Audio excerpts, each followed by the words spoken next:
Hey everybody, welcome here to Pop Culture Philosophers. It's time for a live PCP movie night. Tonight, as you can tell, we're talking about Demolition Man, and with me I have good old Jelani. What's up, my man? What's up? How's it going? Pretty good. It's good to have you here to talk about Demolition Man, one of my absolute favorite movies from when I was a young lad in the 90s, you know? Yeah, it's a great film, man. And we also have, we also have Jay Strick in the house. What's up, my man? Soda pop pop. Soda pop pop pop pop. You know how it goes. It's a weird stretch, but whatever. Speaking of weird stretches, we got Mike in the house. What's up, my man? What's up, everybody? How's it going? We're doing well. We're doing well. We're excited to sit here and talk to you about Demolition Man, one of my favorite Sylvester Stallone movies. In fact, I think it placed as number 3 in my top 5 Sylvester Stallone movies, and it's number 3 in my top 5 Wesley Snipes movies. So obviously I like this movie. Also, Brooks, the Micro Machine Mario Master Man, Mutant Mania Maleficent, will be joining us in a little bit. But anyway, tonight we'll be talking about Demolition Man. You out there in the chat, you know how it goes. This is a live show. We're going to do the movie review. It's going to be a little bit. Just throw in your conversation as well when we are talking about what we're talking about. And then after we're done, we're going to continue on for a little bit and then finish off with some show and tell. So I love this movie. It was great. 1993. This was like prime. I'm like 12, 13 years old. I think this movie was made for me. Even though it's rated R, it had a toy line. It had that marketing partnership with Taco Bell, Pizza Hut in the UK, and we'll talk about that a little bit later. I love this film so much. Like I said, Wesley Snipes is amazing in this film. He's just chewing up the scenery, having so much fun. And then Sylvester Stallone, I think, does a great job as well. Sandra Bullock does a great job. Rob Schneider? Rob Schneider. Not Roy. Yep. I think he's fine in this movie. He annoys the hell out of me in Judge Dredd, which came after this film. It's almost like someone, like the producer or something, was like, we need more of him. But he's in there just the right amount for me. But I love Dennis Leary. It's got a great cast. Just so much fun. It's an action, sci-fi comedy in a way. I absolutely love it. Jelani, what do you think about this film then and now? Yeah, man, I really love this movie. It's a true popcorn flick.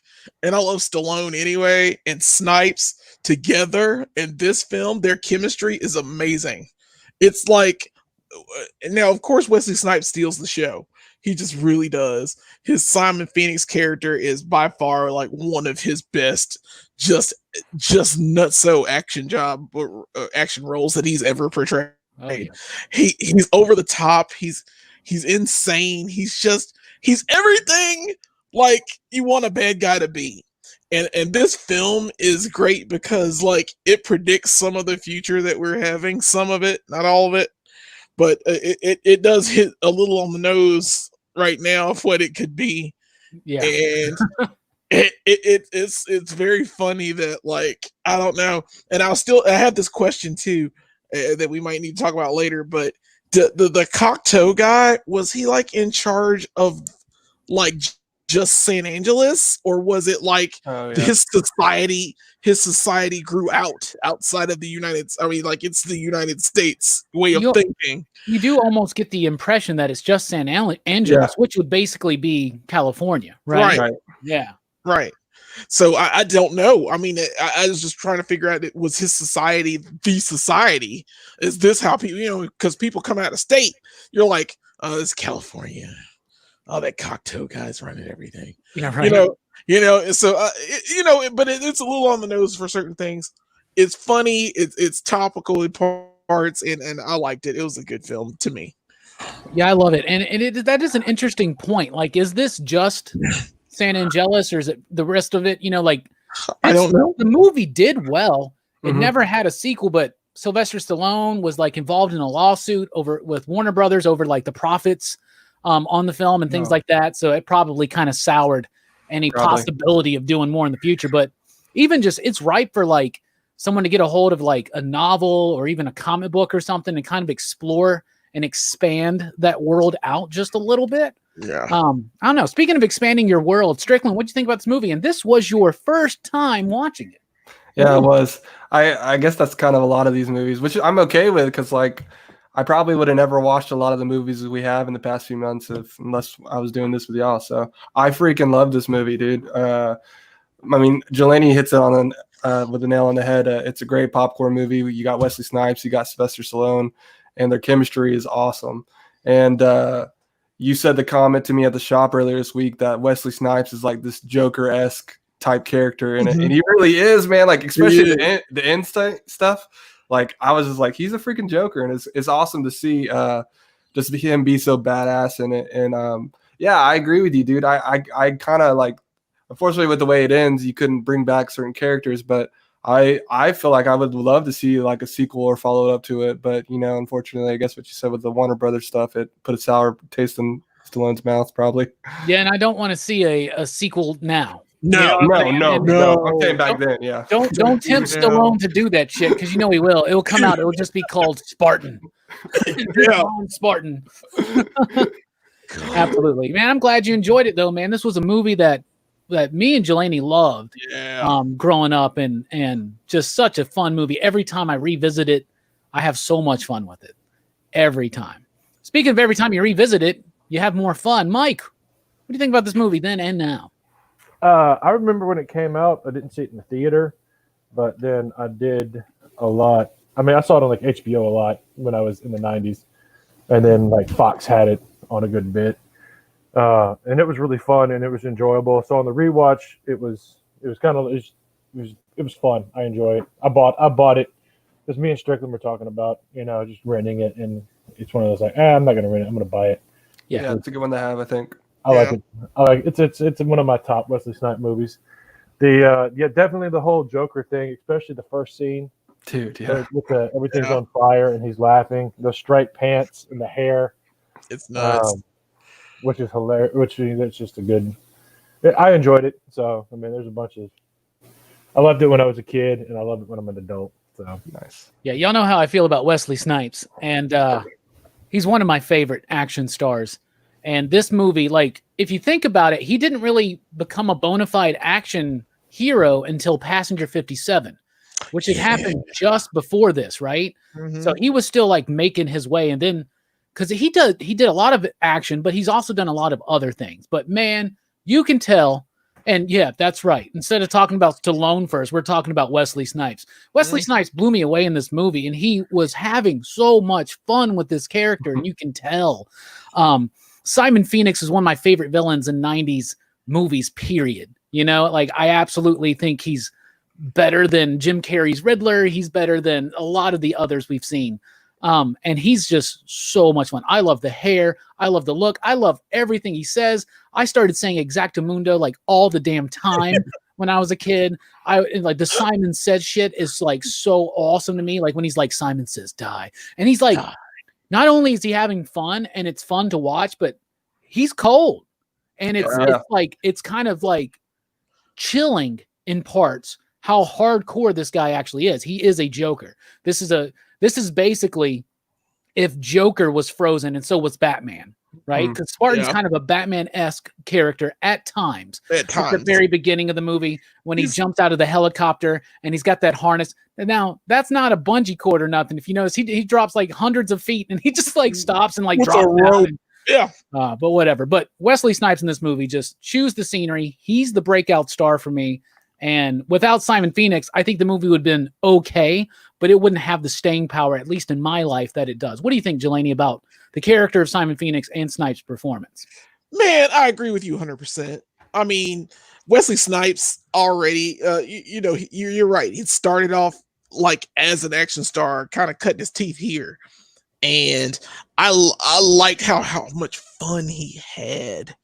This is the best day of my life. And it was just like, he couldn't kill, the leader and asked that other guy to do it because he knew. And it was just like that little scene, it got me, man. Because I was like, yeah, because I completely forgot how it was done. Yeah. And I was like, oh, yeah, that's the loophole. Get the others out. And then when he says it, like the dude looks and he's just like, "Oh shit!" Like, I didn't think of that. And then you throw his ass into the fire, and like the way his leg just like, it's like kind of whoa. It is very much rated R.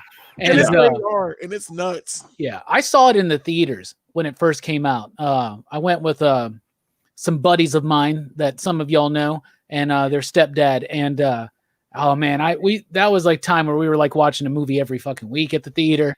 And I mean that was pretty much the 90s. Was going to the theater every single week. Jelani, that's honestly why I went and worked at the movie theater, because I was like, free movies. Yeah, free movies, free popcorn. Yeah, but dude, Wesley Snipes is great. What did you think about his performance in the character Strickland? Yeah, 10 for 10. He killed it. He's so over the top, and it works perfect. Yeah, I like what you said, like, because he is over the top and crazy, but like he's also cold and calculated. But also to even add to that, dude, his swag is like on a 10. Like honestly, I was like, I would rock some of the clothes he was wearing. Like not like no brainer. Especially his futuristic look with like the shoulder pads and shit. Yes. It's funny is like a lot of those clothes and the glasses have come back into style. But yeah, his performance is great, man. I think you both said it. The movie wouldn't be as good without him. It'd be but it is a great movie with him in it. Yeah, he's such a cold and thrilling villain to watch. Like it's absolutely, you're having fun with it. And you guys know me, and I always kind of relate more to the villains at times. And he's not necessarily a relatable character, but man, he's fun as hell to watch. What do you think about his performance, Mike? I like the.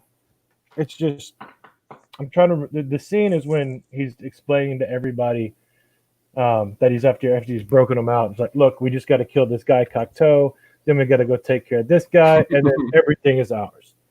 And it's just like he's just gonna settle. This is the whole like the way everybody thought he was gonna be. It's like, nah, this is what he's doing.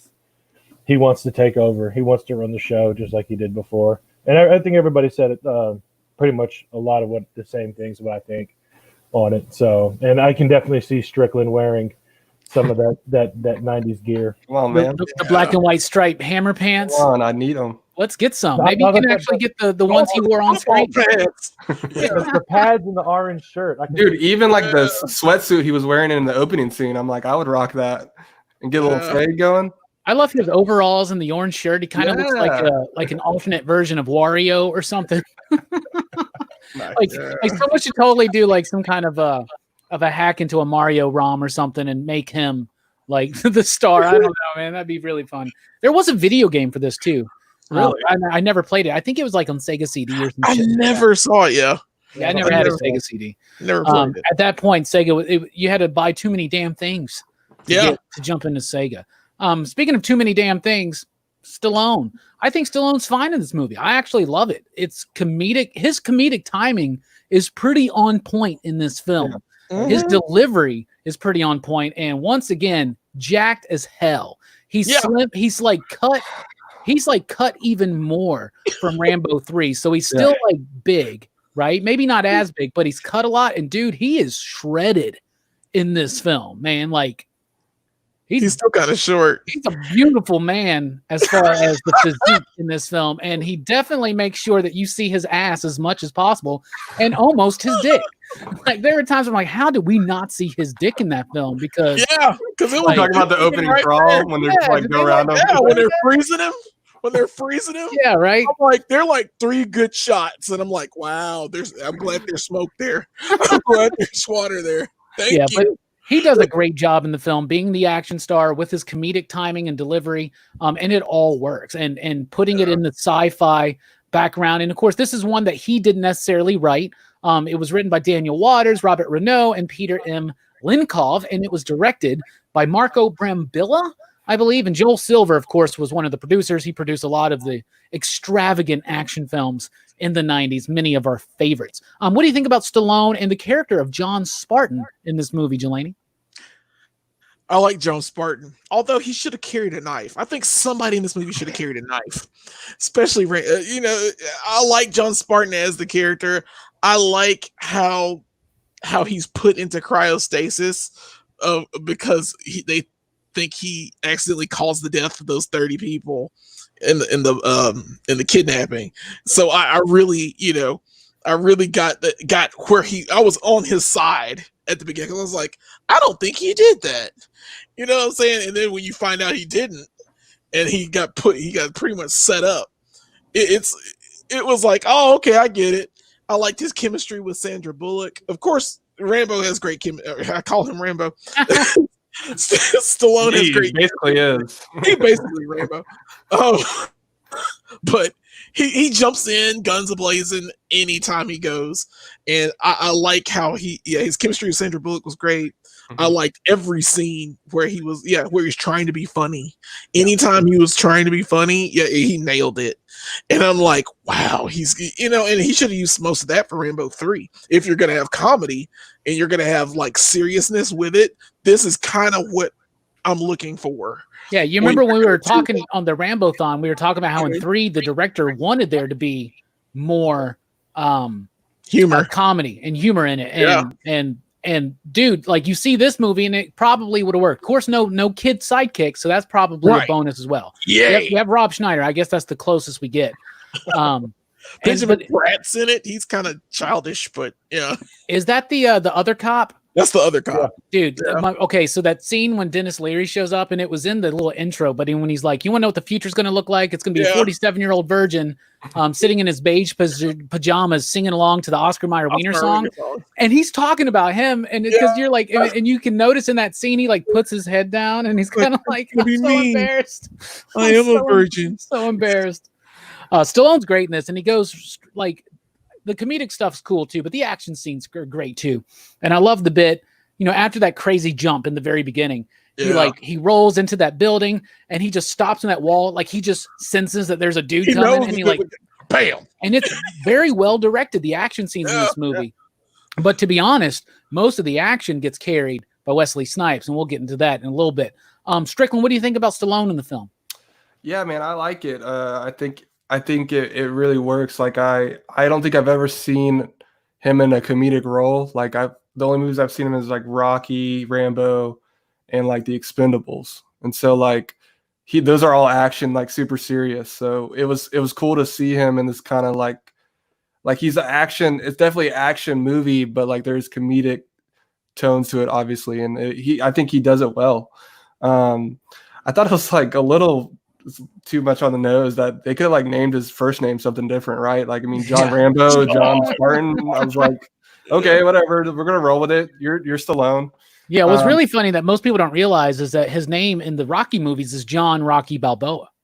Oh wow! See, I didn't even know. I just made that shit up, man. Okay, I was like, really? But I was gonna say, dude, I love the bit where he's I think he's talking to Sandra Bullock, and he's like, why the hell did Phoenix get like uploaded with like martial arts and I got uploaded with like knitting? And it pisses him off so much. He's like compulsing. He's like, here, I made you this sweater. Compulsively like fucking just knitting, man. And he's just like, I made you this, whatever. I love it. Speaking of knitting in his free time, Mike, what'd you think about Stallone in the film and the character of Spartan? Well, I did a little bit of research, like what little tidbits I could find on it. And for Jelani calling him Rambo, it's okay because in Kuwait, they called this movie Rambo the Destroyer. So that's hilarious. That is awesome. There's a Rambo reference in the film too. Wesley Snipes makes hey Rambo, I need to borrow this. Well, which makes me curious though, but who was Rambo in that universe? Was it Arnold Schwarzenegger? I bet. Yeah, right. Wasn't in president. Last Action Hero, wasn't Stallone the one that was in the Terminator movies? Yes, it was, wasn't it? Yeah. So, yeah. But no, I like. Maybe this takes place in the Last Action Hero universe. Maybe. Oh. No, it doesn't. It doesn't. I mean, it could. That would be cool, though. We gotta find that magic ticket. Yep. Yeah. Right. No, I like John Spartan was great. It's definitely a Batman character. I liked his dynamic with Sandra Bullock, and Benjamin Bratt. Like he had the comedic timing was down. The good chemistry with everybody. I mean, Rob Schneider was not as annoying in this one, and he was actually funny. So they had that great little dynamic going on a lot of the stuff, especially like the 3 seashells. Like he doesn't know what that is. Ha ha ha. Yeah. And they explain what it is, and it's just like I'll do what he does and just go to the machine and just start cussing. Yeah, right. I love that. Just to get this little sheets of paper so I can wipe my ass. Yeah, it's no surprise to the people here on the panel that me and Strickland love running jokes to the ground And one of my favorite things about this movie comedically is that happens all throughout the movie. They'll say something and you'll hear it. You have been fined 1 credit due to the verbal morality, breaking the verbal morality code and shit like that. I just absolutely love it. I wish I should have put some kind of sound effect together. So every time one of us cursed tonight, I could fine one of us 1 credit. That'd been great. Let's take a look at the chat real quick, see what's going on. Herminia was in the house. Said, happy Friday, everyone. Just popped in to say hello. I'm off to work. Wish I could watch live. I have to watch in the rewind. Have a good weekend. You too, my man. 1-2 Comic Talk. How are you doing, my man? Sam Fett, PCP family. You know it. We're an army and a family. Fable is in the house. What's up, my man? What's up, Kirby? And yep, there's Fable again. Fable, by the way, has lent me some of his music to use in future live streams. You'll definitely be hearing those. The man himself, David Hatch, is here. He says, OMG, Mike the Voice Matthews is here. What's up, David? Hell yeah. Comic Book Therapy in the house says, can't believe it had an R rating. It does. And it makes sure that we know it's rated R. Yeah. It's got to be rated R just for the gag of the verbal morality code or whatever, right? Yeah. Easy Readers in the house. What's up? Robbie Bateman's in the house. He says, what is up, PCP crew? Good to see everyone. Holy crap, it's DJ Magic Mike in the house. What's up, Bateman? And it says, yeah, this is the year that Mrs. Doubtfire, Sleepless in Seattle, Jurassic Park, Dazed and Confused, Schindler's List came out. Demolition Man stood on its own as a great sci-fi movie. It absolutely did. Yeah, it does. And Easy Reader does want to know what the deal with the seashells is, and so do we. And I've seen that meme that goes around where I'm like, I don't think that's it. But, I think I've know that some people have actually set up 3 seashells in their bathroom. My bathroom's too tiny to do it, but one day if I get into a place that has a bigger bathroom, that is something I would like to do. It's just a fun little thing. I don't know. And Comic Book Posers in the house says, oh man, Demolition Man was one of those movies I've forgotten about, but damn, I need to rewatch it after this. Yes, you do. Yeah, because it does not lose its shine and glimmer. Absolutely. Let's talk about some of the other cast. Sandra Bullock. She won a Razzie for this movie. Really? Yeah. Why? And I don't get it because she plays a dweeb and she does it professionally well. Great. I think she does absolutely amazing. She's cute. She's adorable. She delivers those lines. She's really, really funny. I love that she's obsessed with the 20th century, but she keeps getting certain sayings wrong. I mean, this movie, even when it gets deep into the action and the sci-fi nature of it, and even it does deal with some thematic stuff, right? And we'll get to that. Like one of my favorite things is one of the things about this film is that they live in this society, and there's a lot of fiction. And some of my favorite fiction, for instance, Brave New World just debuted on Peacock. It's a show based on the Aldous Huxley novel from the 30s, right?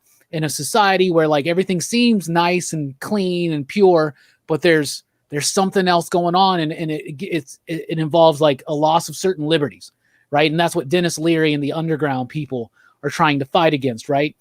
But what's really interesting to me is I think that is 100% purposeful, because her name in the movie is Lieutenant or Detective Huxley. I think that's pretty much. I mean, I never thought about that until this watch, because when I was a kid, I didn't know anything about Brave New World or any of that kind of stuff. But I think she does great in the film. What do you think, Jelani? Yeah, I agree. I mean, I don't know why she would have won a Razzie for this. That's insane. I mean, Sandra Bullock is like, she's kind of like the straight man to like Stallone, who's like out of time, and she plays it really well, and she's showing him how the world works. She shows him how sex works now.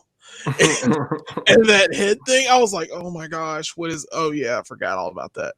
But like, there's so many things that she likes. I liked her spontaneity when she like saw the car for the first time underground, and she knew exactly what that car was, and she's like, and bucket seats. Yeah. Like, laugh so loud. I was like, wasn't it an Oldsmobile? It's an Oldsmobile, 1970s. Yeah. She was all about that thing, and I was like, goodness. She's on point, but she kind of got her phrases wrong, which was great. Just little things like that, man. And I liked her character. I'm glad I kind of wish she was in the final scene somehow against Wesley Snipes, just to be there.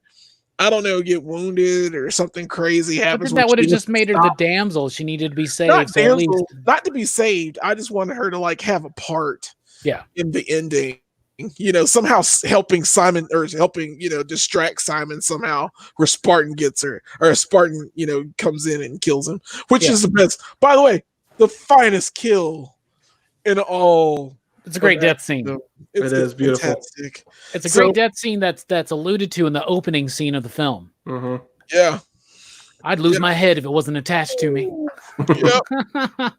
What do you think about Bullock in this film, Strickland? Yeah, she's great, man. I looked it up because, I don't think I've seen her in any. I guess I've seen Speed, but it's been a long ass time. But in my mind, I always picture her in 2000 movies beyond. So she was only 23 in this, and so yeah, she looked nice. But she was she really did. I was like, okay, she does now, man. But she does now. She is funny, dude. Genuinely funny, and I forget the bit. She did something. It was when he was talking to. It's when Spartan's talking to his old cop friend, and they're being all buddy, and then no, they're cussing back and forth at each other, and then that one guy to Sandra Bullock's like, "What is that all about?" She's like, "I think that's when two heterosexual men, something have low self-esteem." Yeah. And I was like, dude, that was freaking hilarious. I was like, that's how we talk to each other. Yeah, I know. That's why. So it's funny, man. I think this is a great role for her. I enjoyed her in this. Yeah, and I think the dude too that he's talking to in that scene, the guy that's like, oh, that's John Spartan. That's the dude that's in the helicopter in the opening scene. So I like that connection that there was. Yeah, the dude he's in the helicopter. I didn't catch that. In that opening scene, that's him. So what do you think about Sandra Bullock in this film, Mike? I think that dude's name was Lamb. It's Bill Cobbs. Bill Cobbs. Mm-hmm. So the Sandra Bullock, I thought she did a good job, which was funny because when you said, hey, she got a Razzie for this, I was really surprised because I thought that was her first movie. So I got on IMDb and looked it up, and no, she was in some before, but I never saw Love Potion No. 9, so it's I did. I love that movie. I remember watching that movie all the time when I was a kid. I don't know why. I loved it. I never saw it, but apparently she was in it. So that was Demolition Man was her first movie for me. So I had no idea that's what she did. So I thought she was great. The take this job and shovel it. Yeah. Shovel it. How she was always she nailed the catchphrases right, but she just missed just little enough. Yeah. So, let's go and blow this guy. Let's blow this guy. Yeah. What did she say? Away. What did she say when after the fight scene at Taco Bell? She's like, "I am extremely aroused" or something to him. Yeah, she says something something about the way violence will cause you to be aroused, and she's like, "Would you like to have sexual intercourse with me?" And I love how Stallone's just like, okay, yeah. Okay. And he's just sitting there. He's like, "Hell yeah, we're about to get it on." And his look of confusion when she brings in that case, and he's just like, "What is this? What's going on?" I love it. There was a fan theory going around that she was his daughter. Which would have been a little weird, but it wasn't, because there was a deleted scene where he does meet his daughter. She's part of the underground, and Strickland said he watched a version that actually had that in the film, right? Yeah, I don't I looked up the runtime, and mine was 20 minutes longer than whatever I watched on Amazon Prime. So it was 2 hours and 20 minutes. I don't know what was added and what wasn't. I didn't even know there was an extended cut. Yeah, I guess. I don't know. That's pretty freaking wild. The character of Huxley was originally given to Lori Petty. And then something happened there, and then they gave it to Bullock instead. And also, the role of Simon Phoenix was originally offered to Jackie Chan, but he didn't want to play a villain, and so then Wesley Snipes was able to get it. And I'm glad, because I don't think it would have been near as good. Yeah. Nowhere near. They made a Jackie Chan reference in it. Yeah, they do, because he's like, how did you learn how to kick like that? And she's like, Jackie Chan movie. Nice. Yeah. Let's take a look at the director's other work. Let's see. Well, while you do that real quick, I thought when we talked about it the other day that they originally wanted Jean-Claude Van Damme and Steven Seagal as Phoenix and Spartan, but neither of them wanted to play a villain. So, what is up with them not playing villain? Oh, yeah, because if you're the heavy, just like in Once Upon a Time in Hollywood, if you're the heavy, yeah, but I mean, you've been known as the heavy. Bro, that's a great movie. Yeah, it is. It really is. This cat's only done 2 movies. Really? Demolition Man, and in '97 he did one called Excess Baggage. Never heard of it. Oh, that's also Excess Baggage with Sandra Bullock. I think so. Yeah. But Love Potion number 9, I remember with her. By the way, it had Tate Donovan. Donovan was in a few things. Yeah, I forgot that. Yeah. Is that the one where she's like a witch? There's a movie she's like a witch. That's you know what I'm talking about? magic. That's Practical right? Magic. Yeah. That's with Nicole Kidman. Yeah. I love Sandra Bullock. She's great. Let's talk about. Sorry, babe. Oh, you're fine. Let's talk about some of the other actors. What out of all the other characters, who stands out to you? First of all, I'm just going to go ahead and get to it. I don't remember the dude's name. I can figure it out real quick. But the dude that was from Beetlejuice, did you know? Oh yeah. I know. Yeah. He plays like what does he call himself? Something Bob. He's like I'm Associate Bob or something like that, right? Yeah. What Glenn Shaddix. He's Associate Bob, yeah. And so I thought he was really funny in this, and I love that bit when like Simon Phoenix does something, and I think it's when they kill the it's when they kill the whatever the I don't know whatever his title is. What is his title? I don't know. Yeah. I thought it was Mayor or Dr. something. Raymond Cocteau, Nigel Hawthorne, right?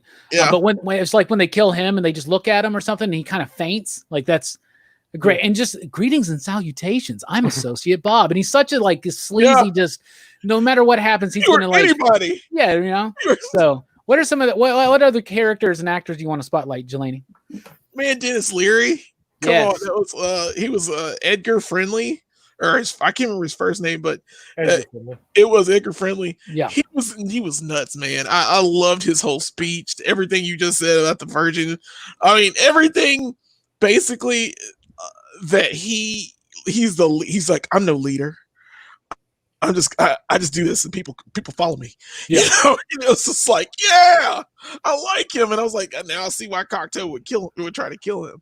He was perfectly cast too, because they were like, all they needed him to do was just give like 1 minute of a Dennis Leary stand-up performance, and that's what he did. You know, he did a great job too. He knocked it out of the park, and I feel like I think he needed a little bit more time, but I think it was just amount. I think this was still a decent amount for him for this film.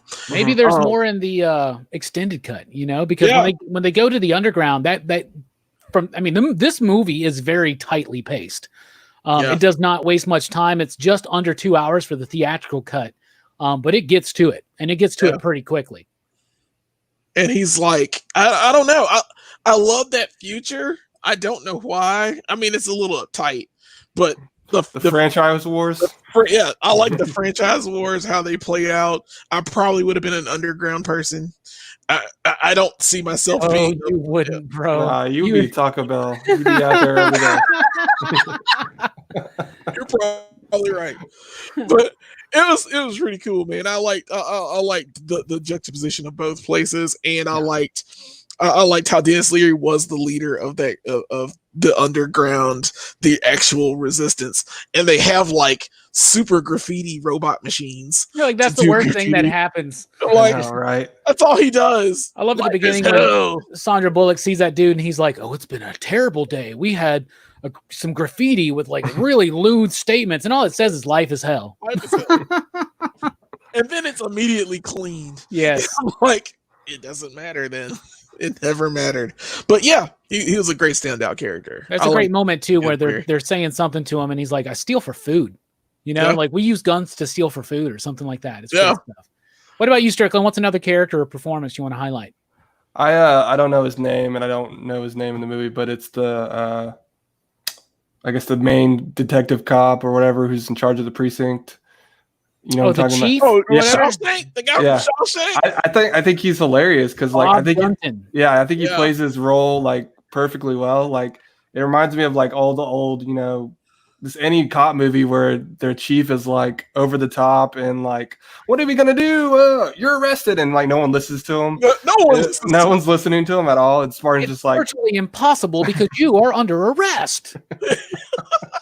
And they think that just by saying that, like, naturally he's going to be under arrest.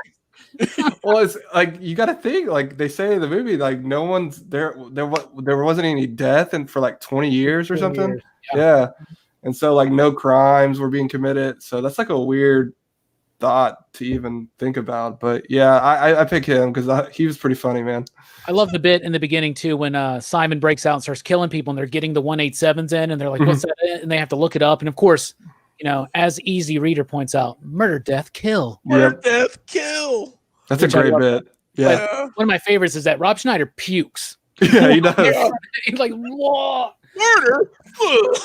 What about you, Mike? Some other characters you want to throw out there from the movie? Let's talk about Jesse Ventura. Yes. One of Simon's Phoenix's random gang members. Yeah. Oh my god. What? He was the guy who shot Kato. You see him just barely. Yeah, he's Nice. like a good like 5 minutes maybe. That's hilarious. See him more than Jack Black because Jack Black's in the movie too. What? But he's just got a quick. He's just like somebody in the background blur, in the underground. Yeah, but he's in there. But I think he was just an extra in that. So. Yeah. Yeah, Jesse Ventura was an actual character. Character, yeah. The chief, I liked that character because he never really called him John Spartan. He just kept calling him Neanderthal or caveman. Yeah. Or he just buffoon. Just Cro-Magnon. Yeah. And then Dennis Leary's character was great. But it was just all you needed. His big thing in the whole his big speech was just his stand up. So, which everybody loves about Dennis Leary. So, I like Bob. It was good to see him again, back from Beetlejuice, almost playing the same kind of character.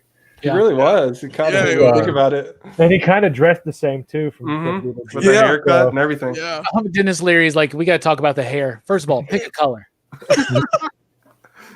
That's one thing they didn't get right about the future. Right. And Benjamin Pratt is the one that plays Officer Alfredo Garcia. Yeah, he did a great job too. Such a goober in this movie, but he's great. I don't know why I thought he died in this movie, and he doesn't. And I was like, oh, I'm so glad he lived, because I really thought in the other movie he becomes one of them, man. Yeah. He gets football pads and everything. He parts his hair. Yeah. Just like he gets hit once and he like joins up. I do also want to point out Trent Walker. He's the guy who has one of my favorite deliveries in the entire film when he goes, "What's your boggle?" or whatever. Yeah. How much do you weigh? Yeah, how much do you weigh? Yeah. Love that. So this movie's it's set in the future, and it's got some crazy, wild predictions. First of all, I thought about this just now, but if somebody did want to do like a novel or a comic book, the first thing that I would recommend doing would be a book called Demolition Man: The Franchise Wars, because I want to know what that is about. Yeah, man. So in this film, Taco Bell is the only restaurant.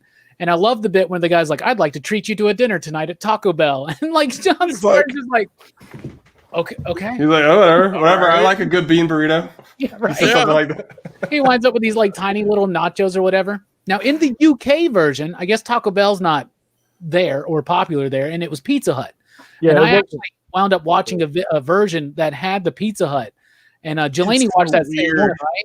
It was so weird. It's so weird because I was waiting for Taco Bell, and it's so obviously dubbed in. Yeah, and he's like, I just don't know. All of a sudden, this guy sees me and he wants to take me to to Pizza Hut, and then it's just so funny, man. The Taco Bell stuff cracks me up, and I love that new design. And what's crazy that Taco Bell actually redesigned their logo because of this movie. Because of Demolition Man. Yep. Oh, that's cool. I didn't know that. I guess. Yeah, you know how they have that logo. It has the little hovering bell. It kind of has that weird looking space age bell. That's from Demolition Man. That's it, because Taco Bell used to be like a brown logo kind of. Yeah, I remember. Yeah, brown, yellow, green, or something. Yeah, but then they spiced it up and kept it. Hey man, yeah, that's nuts. And who knew a movie would influence like that? But yeah, pretty cool, guys. We got a special guest. What's up, my man? Hey, what's up, son? I didn't miss the Demolition Man stuff, did I? Yeah, we're done. Yeah, we're done. We pretty much did everything. I'm just kidding. We're still we're mostly through it. So we were just talking about the Taco Bell stuff. So Brooks, real quick, let's just get your thoughts. What do you think about this movie overall? And then what do you think about Snipes and Stallone? I love this movie. I remember loving it when I was younger. Like I think I was probably in high school when this movie came out. Yeah, like I love it because I was always into action movies, and Stallone and Wesley Snipes is just like he's a joy in this movie.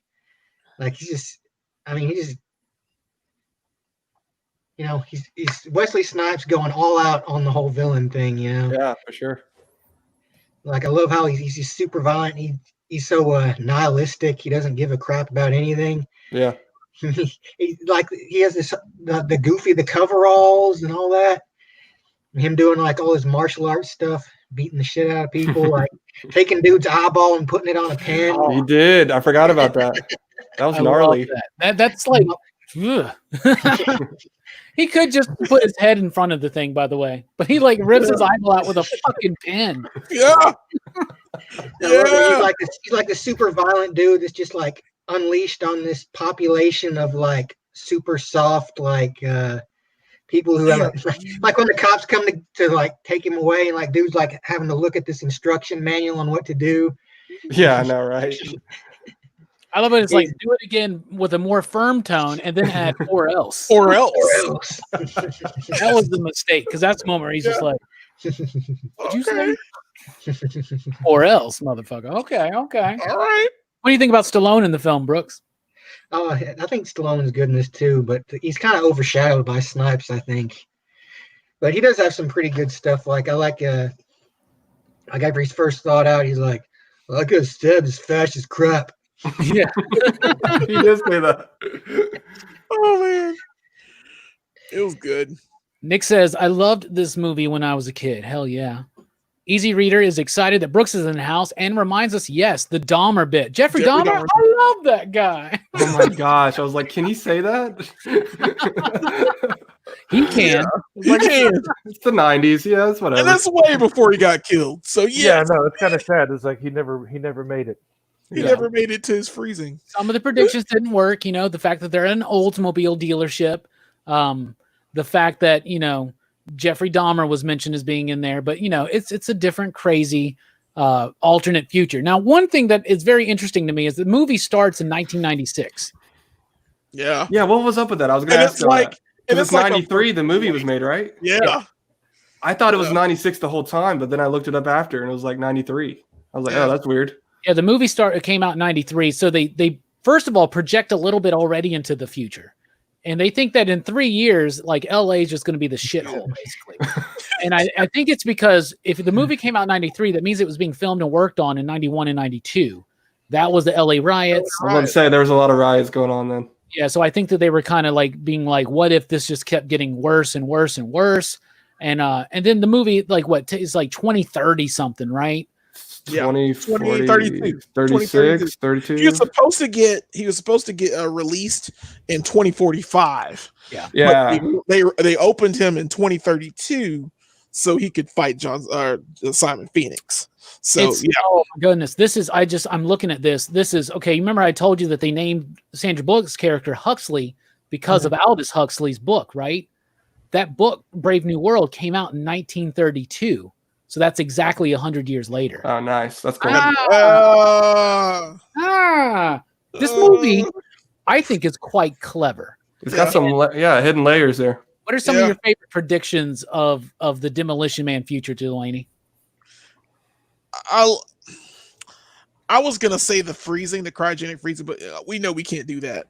It's just it's not feasible for us to freeze people and keep them for as long periods. It's just it requires a lot of energy to do that to keep them. Yeah, I was thinking about that, but the main one for me, other than that, I don't want to steal everybody's answer, but would be like the consolidation of so many things. The Taco Bell, especially, of how restaurants, and companies in general are merging more and more. People are getting bought out more and more till there's only one thing left where it is a monopoly. Like even Amazon is buying, they buy their competitors just to buy them, And so it's crazy how, it's kind of on the nose. I mean, there are a lot of things that gets wrong, of course, but there's a lot of stuff that you're just like, and I can mention more, but I'm not going to steal people's things.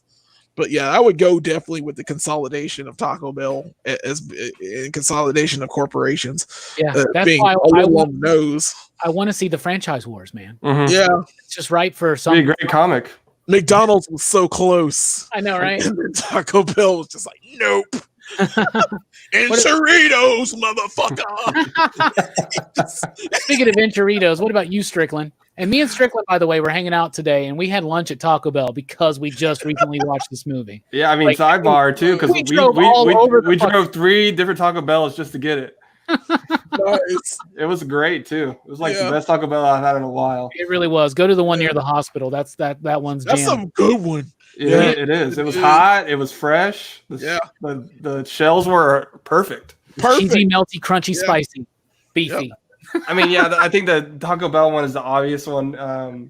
I think if I was gonna go to like dissect some, I mean, some of them are just kind of creepy because you're like, it kind of hits the nail on the head because like with the whole, I think I said this at the shots this week, is like it's kind of creeps me out the virtual reality sex thing because like people are actually into that today. Yeah. You know what I'm saying? Like They are. it's like people would rather have that than the actual thing, which is mind blowing to me. But like that is like, I mean, they got that right in the movie. Like it's kind of creepy. Yep. It would be interesting though if you could do it with other people. That would be an interesting experience, right? Yeah, I guess. But it'd be weird. Like, I don't know, man. I'd rather have the real thing. Now, here's the thing. Like, I'm thinking about this. So in the future, like, well, first of all, their whole legal system is almost based on morality. Mhm. And I think that, I mean, this is getting maybe a little bit deeper, but you can legislate based on morality to a point. You know what I'm saying? Right. But like with this one, you can't. So like I get the idea They that were maybe, fascist. He's a You would- borderline fascist. yeah, you would get the idea that pornography would be illegal. Illegal. Yeah. in This is society. bad. It's bad. But I mean, to me, if they did some kind of like weird connection sex thing like that, that's what it would be for. It would be for like pornography. You know what I'm saying? Yeah.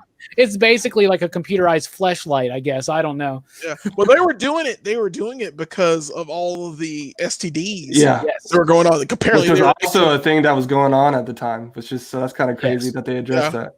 I was Yeah. waiting for License, fascist Rick and Morty to show up. yeah. Speaking of fascist Rick and Morty, what about you, Mike? What is your favorite prediction of the future from Demolition Man? And Mike is not a fascist, everybody. I'm just going to let you know.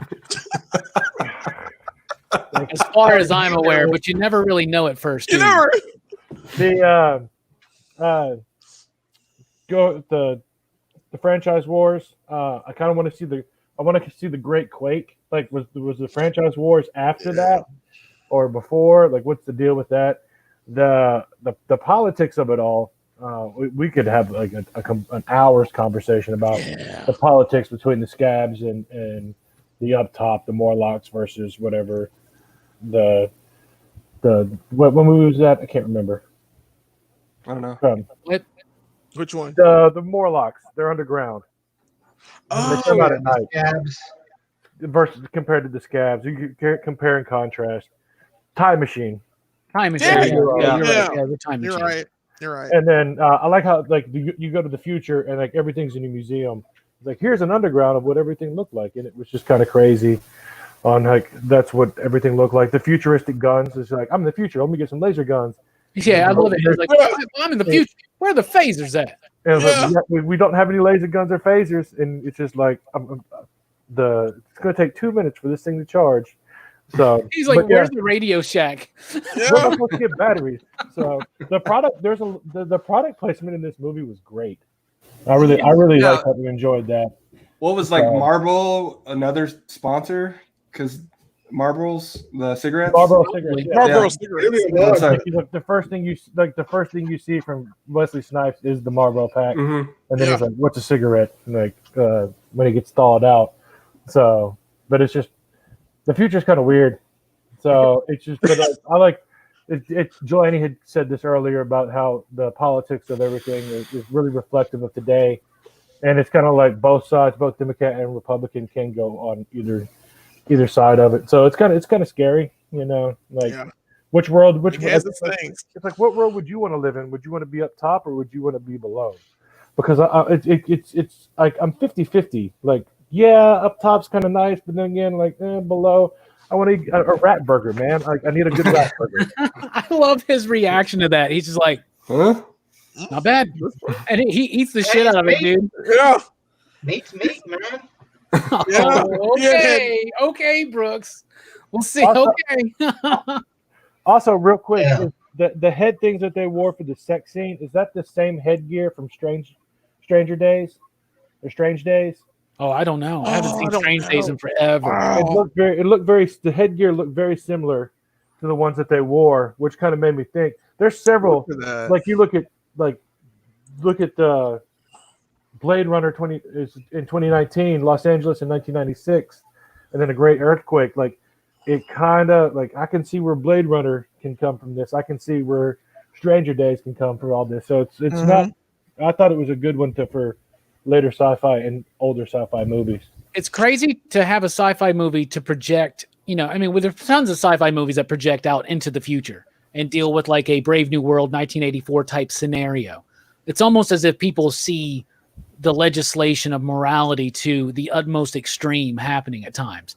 And like you said, Mike, that comes from all sides of the political aisle here, whether it's the super conservative people that are like very anti-sex almost, it seems like at times, and anti-pornography.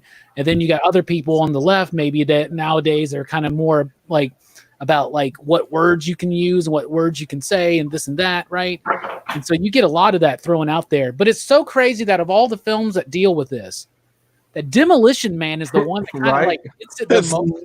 Kind of nailing it. Yeah. Self-driving cars, and all kinds of craziness. Video conferencing, which, Star Trek did a lot of that stuff too, but not with as much flair.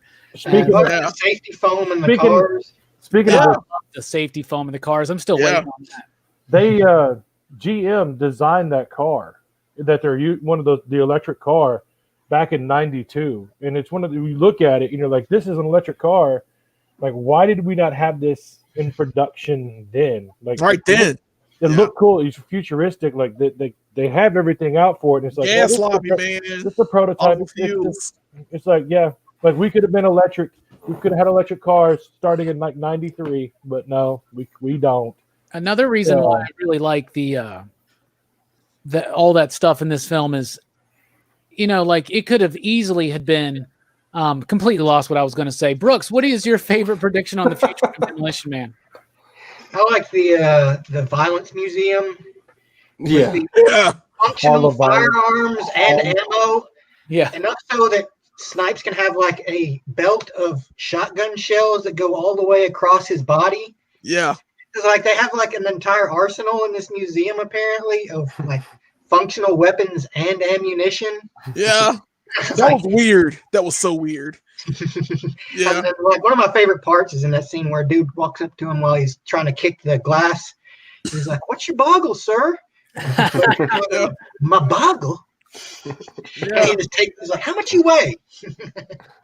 Yeah, that was great. Awesome. That was freaking awesome. Yeah, that is super cool. Yeah. This movie is fantastic because it shows you like how old 20th century Earth is, and it's like, and there. Excuse me. The fact that he has the super gun, I love the 2-minute super gun because, I mean, did they stop war? How did you stop? Like I He's said, talking about his like proton His pack co- thing, where Yeah. it looks like Yeah. he's ghost busting at the end of the Yeah. film. yeah. So yeah, did they stop when his war ended? I mean, I want to know what happened in the rest of this in this world. They definitely could have extended these movies. You know what I'm saying? Like, Yeah. I wish that the ending kind of didn't happen the way it did, so they could have done something more with it. Well, Yeah. go back and watch the end and look at Edgar Finley's shotgun. It looks like it's just pieced together. Yeah, like you Very- made it. Like Yeah. they made their weapons. Whereas so it's like, well, there's still apparently, the knowledge from the 20th century is still there for them to make, old fashioned weapons. So, but it's funny. It's like when you think that you're like, we've got these guns, so why don't we use these when we steal food? Right. Like why not just, hey, look, here comes the cop, just kill him. Just, Yeah. Murder, death, kill. yeah. I remember what I was going to say now. I'm glad that they didn't. Maybe it was a budgetary constraint, but probably not. I don't know I need to look up what the budget was, but I love that the cars are not flying cars. Yeah. You know, and that's usually what you see when you're dealing with the future. And like, obviously that ain't happened yet. You know what I'm saying? And Thank goodness. Let's we're not have it. closer to the future segment of Demolition Man now than we are the past segment of Demolition Man. That makes me feel a little bit of age. Can you imagine being the actors though, like and like reaching to that point? You know what I'm saying? Like Back to the Future, like Michael J. Fox. I mean, Stallone in these movies. You're probably like, damn, I'm about to be as old as I was in the future of this movie I did in the '90s. Yeah. Right. Yeah. So the budget on this film was that's weird. It gives me two different numbers. I got 45 to 75 million, and it made 159 million. Ow. So that's pretty freaking cool. That's nuts. Yep. General Motors provided the production team with 18 concept vehicles, including the ultralight. More than 20 fiberglass replicas of the ultralight were produced to portray civilian and SAPD patrol vehicles in the film. That's the car I was talking about that we could be driving today. It said after filming it completed, the remaining ultralights were returned to Michigan as part of GM's concept vehicle fleet. Nice. So that's pretty freaking cool. Yeah. Taco Bell does not have a wide presence outside of the U.S., and that's why it was Pizza Hut in the other version. Arnold Schwarzenegger being mentioned as the president of the United States of America, and one day he became governor. And it's because obviously Stallone is friends with Arnold, right? And so he probably knew his political leanings, that he's a very politically motivated person. He eventually, of course, became the prefect of San Angeles. I mean, my bad, the governor of California. There was some controversy on the film. It was this dude who is a Hungarian sci-fi writer claimed that they stole the plot from his movie Fight of the Dead, which was published in '86. I'm reading this from Wikipedia now. It says, in the novel, a terrorist and his enemy, a counterterrorism soldier, are cryogenically frozen and awakened in the 22nd century to find violence has been purged from society. So that pretty interesting. Similar. Yeah, right. The movie ends with the song from Sting, Demolition Man, which was not made for this movie. It's actually a remix, so that's pretty cool. Elliot Goldenthal composed the score for the film. It was his second big Hollywood project after the Alien 3 score. And dude, there are moments in this movie where the score sounds straight up like Batman. Danny Elfman did. Yeah, it really did. Yes, and you got to think that we're like a year away after Batman Returns at this point. And Brooks, one of the things that we mentioned is that it's so obvious that John Spartan is kind of a Batman character, but it's more obvious that Simon Phoenix is a Joker character. For sure. Straight up. And then the accounting controversy, it says in 2017, Sylvester Stallone's loan-out company filed a lawsuit against Warner Brothers over the disbursement of profits from the film, and it was eventually settled. And here's some things I do want to talk about the legacy. It says, to celebrate the film's 25th anniversary, Taco Bell recreated the 2032 San Angeles version of their restaurant at the 2018 San Diego Comic-Con. Nice. Okay. Simon Phoenix's hair was the direct influence on Dennis Rodman, right? Okay. That's why he started dyeing his hair. Yeah. Snipes hated the hairdo, as Mike told me earlier, and shaved it off after filming had wrapped. And then, y'all ready for this? On May 4th, 2020, Stallone had confirmed during an Instagram Q&A that a sequel is currently in development. Stop, dude. Let's go. Stop. Just stop, dude. It's okay, man. They somehow put Snipes' head back to his body and they revive him. It was shattered. We got it. We got it. Shattered. No, it's his head did shatter. Some of they're gonna like piece it, like glue it back together. Yeah. Well, I was gonna say it could be Huxley and Spartan's kid. You know, is come on, man. They cut Darth Maul in half and brought him back in the freaking animated show. Just unfreeze the body and get the DNA and make a clone. That's it. There you go. Yep. It's almost already had blood. I don't want a sequel without Snipes. Like I just don't think it's impossible. Right. Like we said, as good as this movie is, without Snipes, it's just okay. Yeah, he was in the Expendables. Yeah, he was. They brought him into He was good. Yeah, he was good. Yeah, we got to watch those. Those are good. Yeah, we told you. Yeah. Thematically, what does this movie speak to you, Jelani? I guess how old grudges never die. How time in a frozen capsule really doesn't stop the fight that you have for someone. If you want to do right, still for Stallone, I guess you want to do right and continue doing what you're doing, and then on the juxtaposition of Simon Phoenix with Wesley Snipes of how all he wants to do is be chaos, and and all the time they spent frozen, that's all they thought about to get to this level. That's what I got from the film. Of course, class war, a lot of different things with the classes, but that's basically what I could take away from it. What about you, Strickland? I mean, yeah, I see this maybe more of like just comic relief for me, but like to take away something serious from it, I think like it really does show a picture of like how we as people have just been at war with each other. You know what I'm saying? And I love the bit at the end when Stallone is like, they're doing the whole left wing, right wing thing. And he's just like, why don't we meet in the middle? Kind of type of it. And I was like, that's cool. Like, I respect that. I just like, you see so much hate out there. And I mean, you see that in the movies, people, hatred for each other. I try to be as positive and love people all in my pathway. So I guess that's my take on it. What about you, Mike? You can't take away people's rights for being assholes, as Edgar Friendly would put. It's true. It's true. Yeah. And I mean, it's like, that's what he says at the end of the movie. It's like, look, you guys, like, you're going to have to figure out a way to work this in the middle. And it's something, and it's just, that speaks with the way we are today. And, I'm going to wear a mask or no wear a mask. So I'm no wear a mask, not anti-maskers. You know what I'm saying, though. But yeah, like that's the whole. This movie is it's a great political movie outside of an action movie and a comedy. So yeah, I agree with you, man. I mean, obviously, all the references. I mean, they're living in, like Stallone called it a fascist society. Maybe that's not necessarily right, but it shows you the dark side of utopia, which that's what these kind of movies do.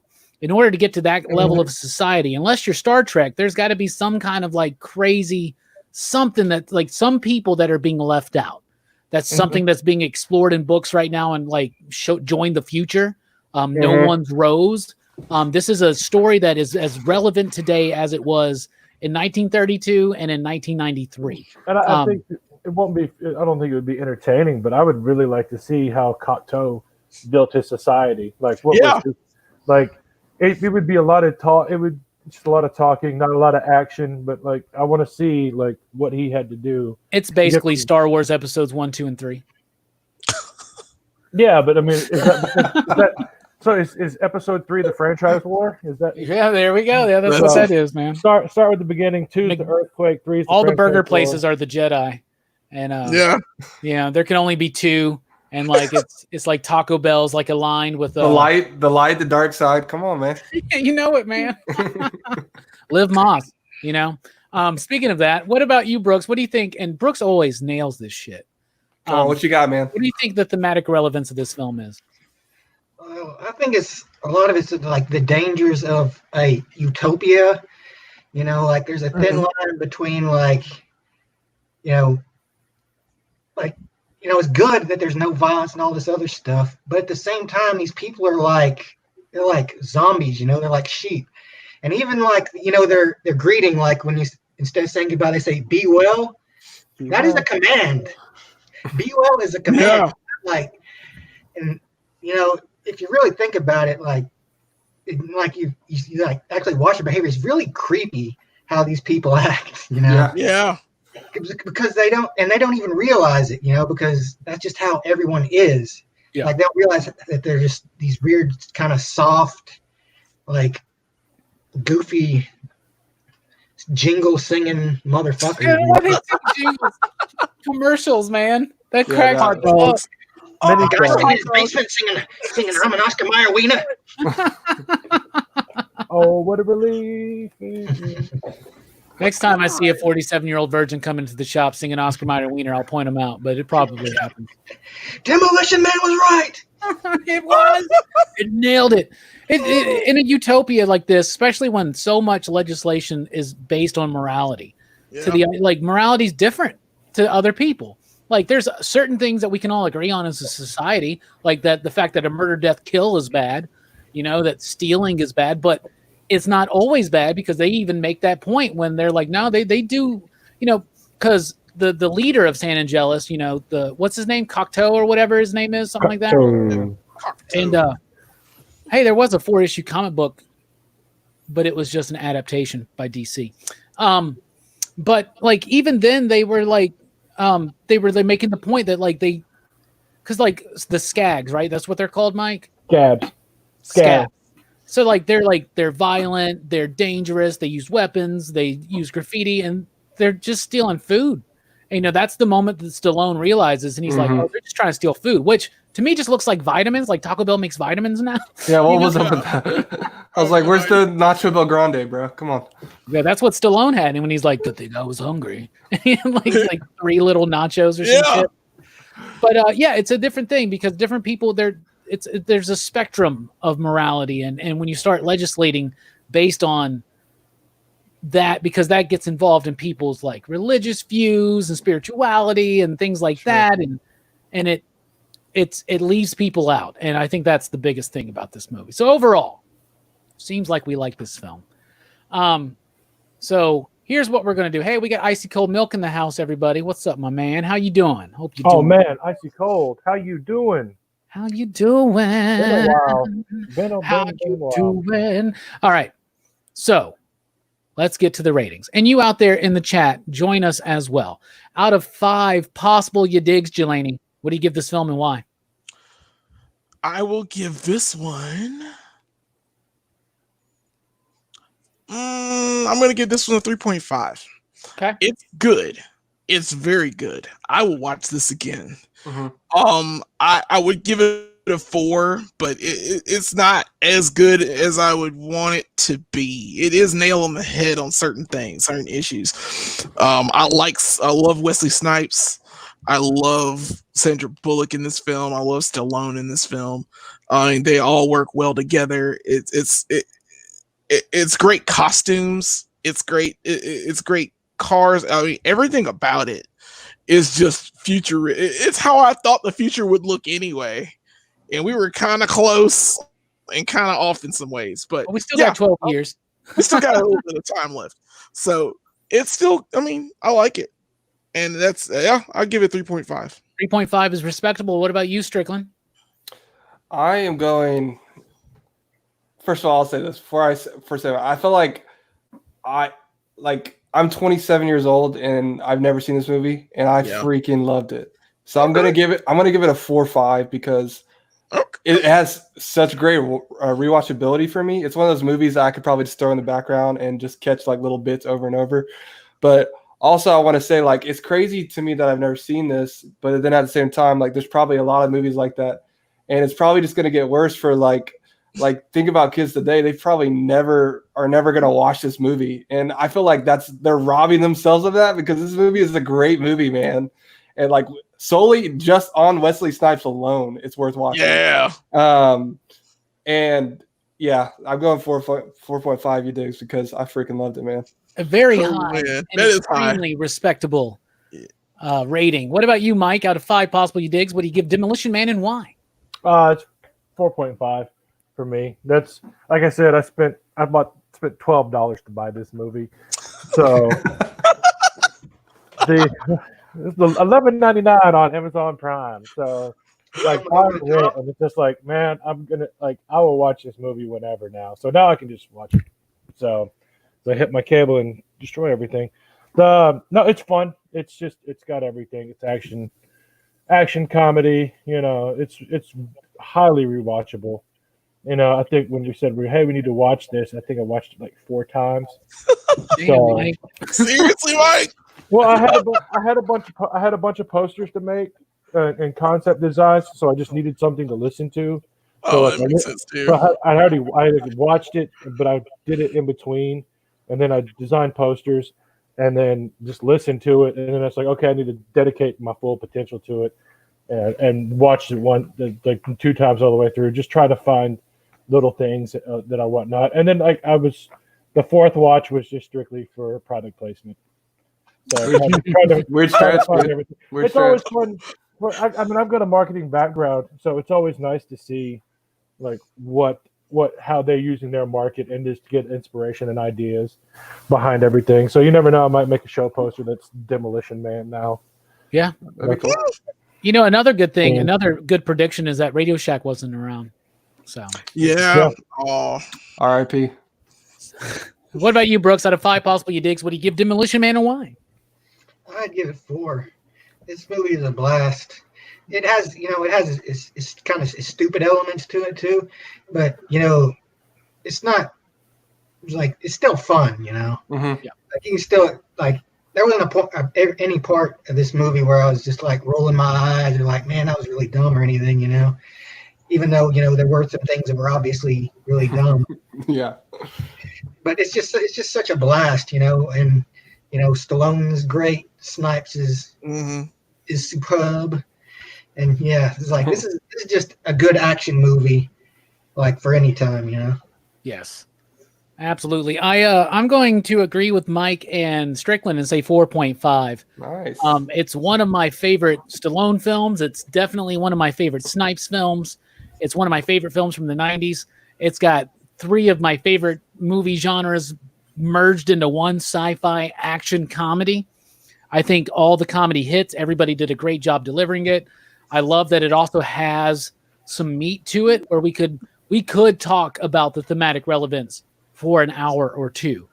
It gets deep and it does a lot of respect towards Aldous Huxley's Brave New World, which is just really cool that we're doing it right now. We're reviewing it because it won the Stallone Action Fest PCP Army movie poll.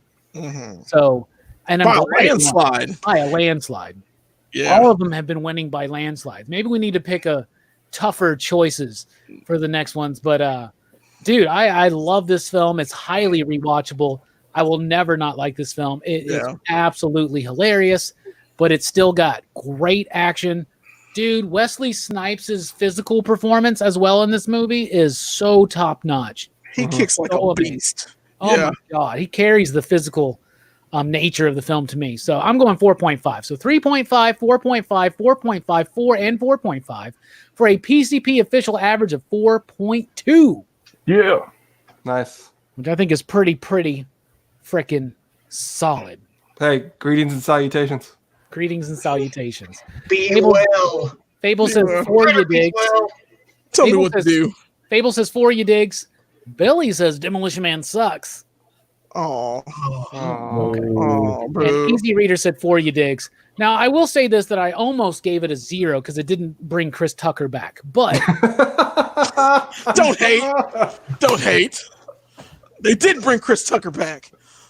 But hey, happy Joy Day to you too as well, historic nerd. Nice. Rob Snyder does a better job than Day Day. I said it. Bro. Say it again. Did I stutter? You disgust me. So that is our look at Demolition Man. Thank you so much for joining us. We're going to have a portion now of the show where we're just going to be bullshitting live, but we will be taking a short break before we get into that. So just bear with us. In a couple minutes, we'll be right back, and we'll just be having a nice general live chat here with the Excitable PCP crew and a little bit of show and tell. Y'all be well.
All alone, Brooks.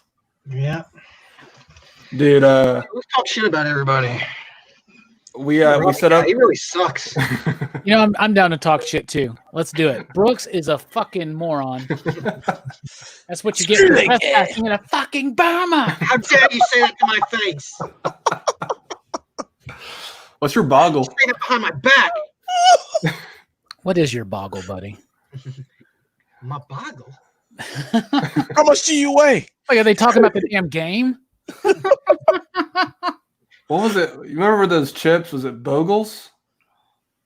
Bugles. Bugles. That's what it was. Yeah, they still make those, man. Yeah, I literally have not seen those since the 90s. No, dude, go to fucking Kroger. They got them. They exist.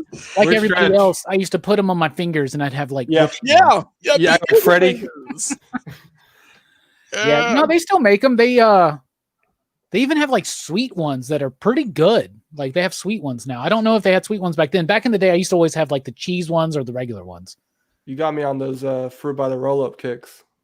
They're called fruit by the foot. Fruit by the foot, man. Fruit by the roll. God, you are a children, aren't you? You are a children.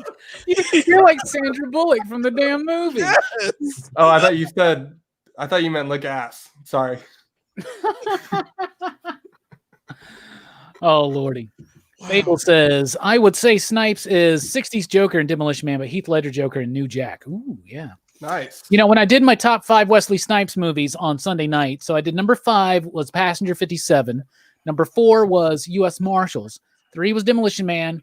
2 was White Men Can't Jump. And Great 1 movie. was Blade, obviously. And then Fable and a few others gave me so much shit that I didn't have New Jack City on there. And to be honest, I hadn't seen that movie since I was like in high school. It's 91. So I told everybody that we were going to do New Jack City in between Action Fest and Horror Fest. So I hope you guys are cool with that. I'm pretty sure you are. New Jack City. I just remember that line where it's like, I remember that Chris line where it's Rock. like, Oh, shut your $5 ass up before I make change. yes. Oh, it's good. I love New Jack City. That's Mario Van Peebles' like opus. That's his Citizen Kane. Mario Van Peebles. Oh, Peoples. Yeah, dude. David says, why do I always confuse Wesley Snipes with that flamboyant DJ in Fifth Element? It must be the hair. That's Chris Tucker. That's Chris Tucker. Yeah. I'll tell you this, though. If Chris Tucker was in this film, Delaney would have given it a 5. Yep. Nah, if a critter showed up, he would have gave it a 5. Critters are good though. Critters are awesome. I think no clue critters what you're are doing. awesome. Yeah, dude.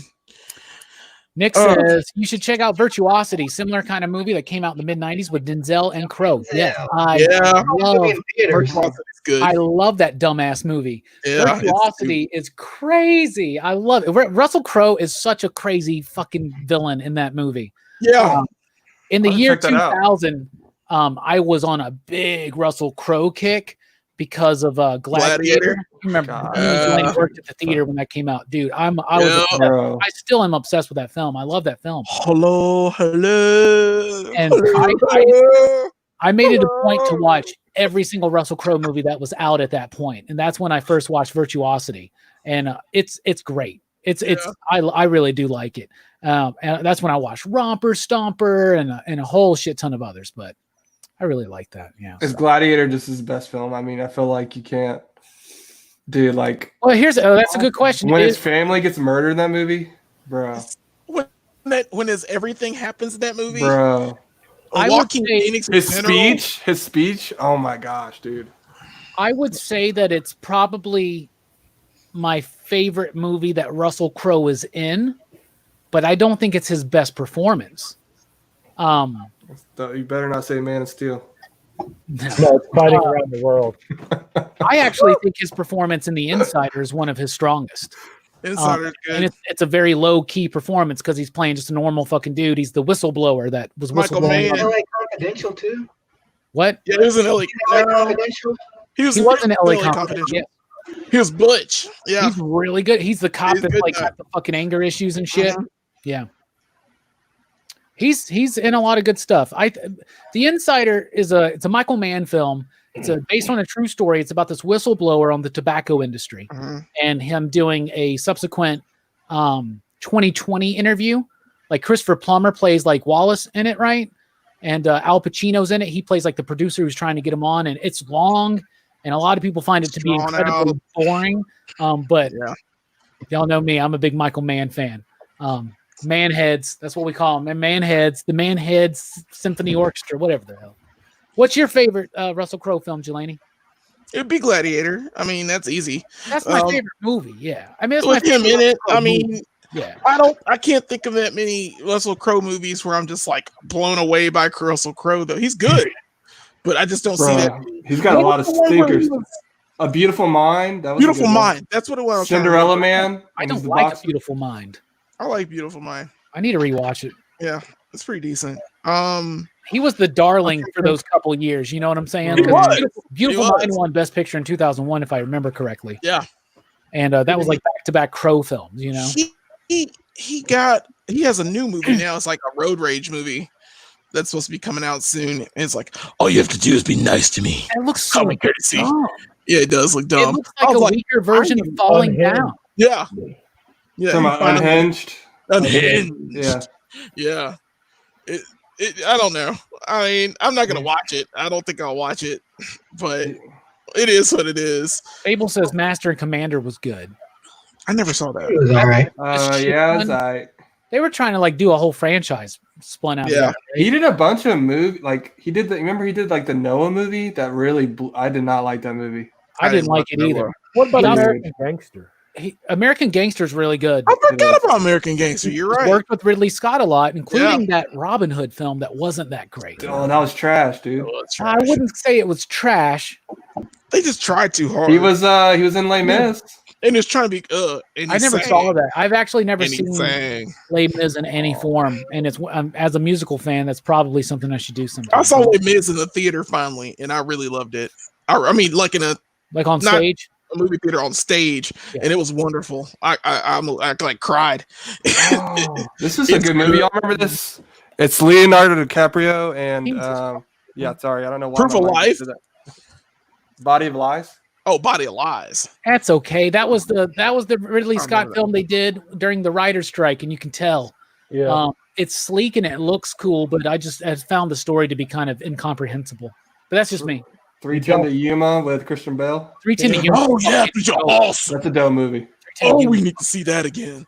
Oh, that was great. Abel's got a good point here, y'all. He says American Gangster was good, but he's forgettable in it. Plus Mostly, Denzel. I think, because of Denzel. Denzel is True. like Yeah, because Denzel is the star of that movie. Okay, what about? 100%, man. Did you guys see The Yeah. Nice Guy? Yeah, I Yeah, saw that was Yeah, that was I good. like that one. I saw it. I liked it a lot. I was With, surprised. Ryan I liked Gosling. it. Yeah, Yep. I was surprised. I thought that it would get more attention than it did. It's a gritty movie. It's kind of like Once Upon a Time in Hollywood. It's just that 70s vibe, and it's kind of like an anti, what would you say, like a anti-detective film Yeah. in some ways, kind of like they try to be good at it. But oh yeah, Lovable Nice Guys, Losers. excellent. Lovable Losers. That's what I'll get more. It's good. Oh, I forgot he's in Quick and the Dead. That's a good movie. Yeah, he is Quick of the Dead. It's a Sam Raimi movie. I didn't know we were gonna do like a whole Russell Crowe bit. I mean, this is what. Oh, dude, Mystery Alaska. Yeah, There's a great one right there. probably I my don't think favorite. it- Forgot about that movie. Yeah, Would you say that would be your pick, Mike? Yeah, I'd say Mystery Alaska. What about you, Strickland? 310 to Yuma. That Okay. movie's freaking dope. oh yeah, it is. What about you, Brooks? I'd probably go with LA Confidential or Gladiator. Solid. Solid. Mhm. Politics. Solid. Yeah, 310 to Yuma was fire. And it's a remake. It's a remake of an older film. Yeah, That was the first time I ever saw who was the young guy in that movie. Ben Foster. Yeah, he played Foster. Angel. He Yeah, is awesome. Killed he was it. really good in that, man. I told you. Yeah, we could not remember. I don't know what live stream we were doing. We were talking about Ben Foster, and I couldn't remember the other film I thought he was awesome in. It was 310 to Yuma. I always get him confused with Ryan Gosling, man. I I mean, really do. I really do. he kind I'm of. like, don't you remember Ryan Gosling was in that X-Men movie?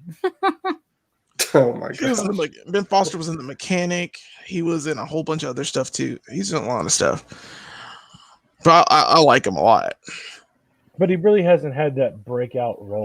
He hasn't, Big. and he needs it. He's one of those actors that needs it. Well, like, And, see, I'm going back. He just played. I'm going back and looking at his IMDb, and it's just like, yeah, he's had all these small parts, but then like those big roles that he had, they just never took off. It's just like Yeah, he's like, man. I'm gonna be Angel in the X-Men. It's like cool, Yeah. this is like a big break, and then it's just like he's cut. Oh, he's Yeah. Like, all those Fine, things. man. He's a But, feature artist. he's It's losing fine. his hair. It Like looks like. Alpha, when he was an Alpha Dog. Like, I mean, there's so much other stuff. Hey, JT's in that movie. Didn't he do Mod Squad? Wasn't he in Mod Squad? I couldn't stand Giovanni it. Ribisi, man, Oh yeah, that's right. I got Yeah. confused. because that's from the '90s. He's in the Pandorum film. I've never seen that, but I've heard it was. Oh, Good. Pandorum's good. I forgot about Pandorum. He's been a lot of stuff, and it's just bit roles. And you're right, he should do a lot more. 30 Days of Night.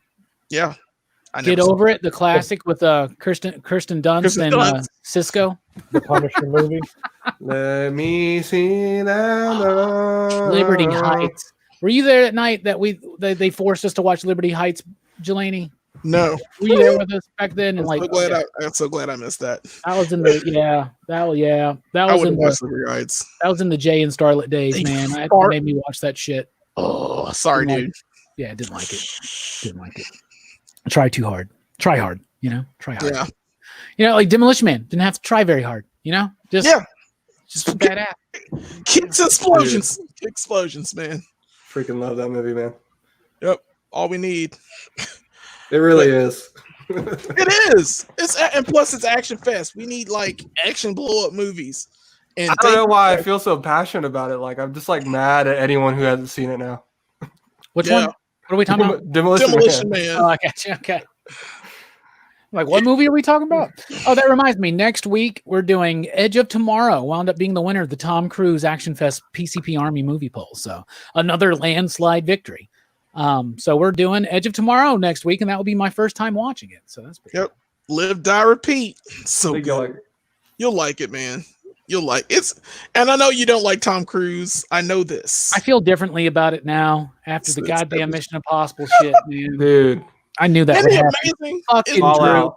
Fucking Fallout. Drew. I Fallout. just bro. why was Collateral not on that list? Yeah, I don't know. It was, wasn't it? No, it's that's not. added. Okay, let me tell you. It was, Collateral would have won. no, it didn't. No. It would have been Edge of Tomorrow.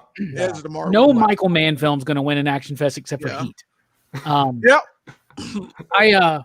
I think so. It was initially supposed to be on the list, and even when I put the list up, I was like, I'm missing a movie, and I can't think of what it was. And then I was like, was it Top Gun? Because I ain't putting Top Gun on this fucking list, and because that probably would have fucking won. And God, God, Top Gun. it sucks. And that terrible ass Transformer that they're fucking doing. It's awesome. man. I like Top Gun, dude. Top I Gun like sucks. Top When they're Gun. singing in the bar, it's Only classic. Val it. Kilmer. Take my I breath like the volleyball game. Freaking Iceman. Come on, Yeah, dude. man. I'll have what he's having. Hemlock, is it? You can be my wingman anytime. Apparently, y'all are a bunch of I've fucking got the need. Top The Gun need. Top Gun. assholes. Freaking Maverick I like and the Goose, ice dude. Come power. on, man. I hate Yeah, that son. kind of shit. I hate it. Freaking cried when Goose died, man. No, here's the thing, though. We're already going to be doing Top Gun because they're doing a fucking new one, and of course, we're going to cover it. Maverick. You know what's crazy is that we're only covering it because I decided that we would, but Weird stretch, dude. whatever. Yeah, What dude. if I watch Top Gun this December and I'm like, dude, that's actually really good. It's one of those movies like Dirty Dancing, like Roadhouse, that when I was a kid, What's wrong with those movies? they watched those fucking movies all the Oh, wow. goddamn time, and I got so tired of them. The only thing I like about Top Gun is the fucking song, Danger Zone. Highway to Kenneth Loggins. And y'all know that I'm a fan of the band Berlin, but I fucking hate that song that's in Top Gun, the Take My Breath Away song. That's like the most un-Berlin song out there, and they completely That's a great song, dude. Come sold on. the fuck out with that song, okay? Listen to Top Gun is goddamn, shit, man. Watching in slow listen to Metro, goddammit. Tell me. Hey. Yeah. Doom. Doom. Take my man away. That whole thing, man. I don't know what you're talking about. Top Gun sucks. He rewatches Top Gun and like loves it. You're like, I love it. Not bad. You like Spawn. It's got Dr. Green in it or whatever from ER. Yeah, right. It's fucking like Spawn all of a sudden. It's just like as you get older, you just get more wiser. Your I guess. I taste don't know. changes. Yeah. Yeah, That's why we Maybe you're a Tom Cruise fan, man. You never knew it. maybe I am. Maybe that's why I hate him so much, because it represents a piece of inside of me that I hate.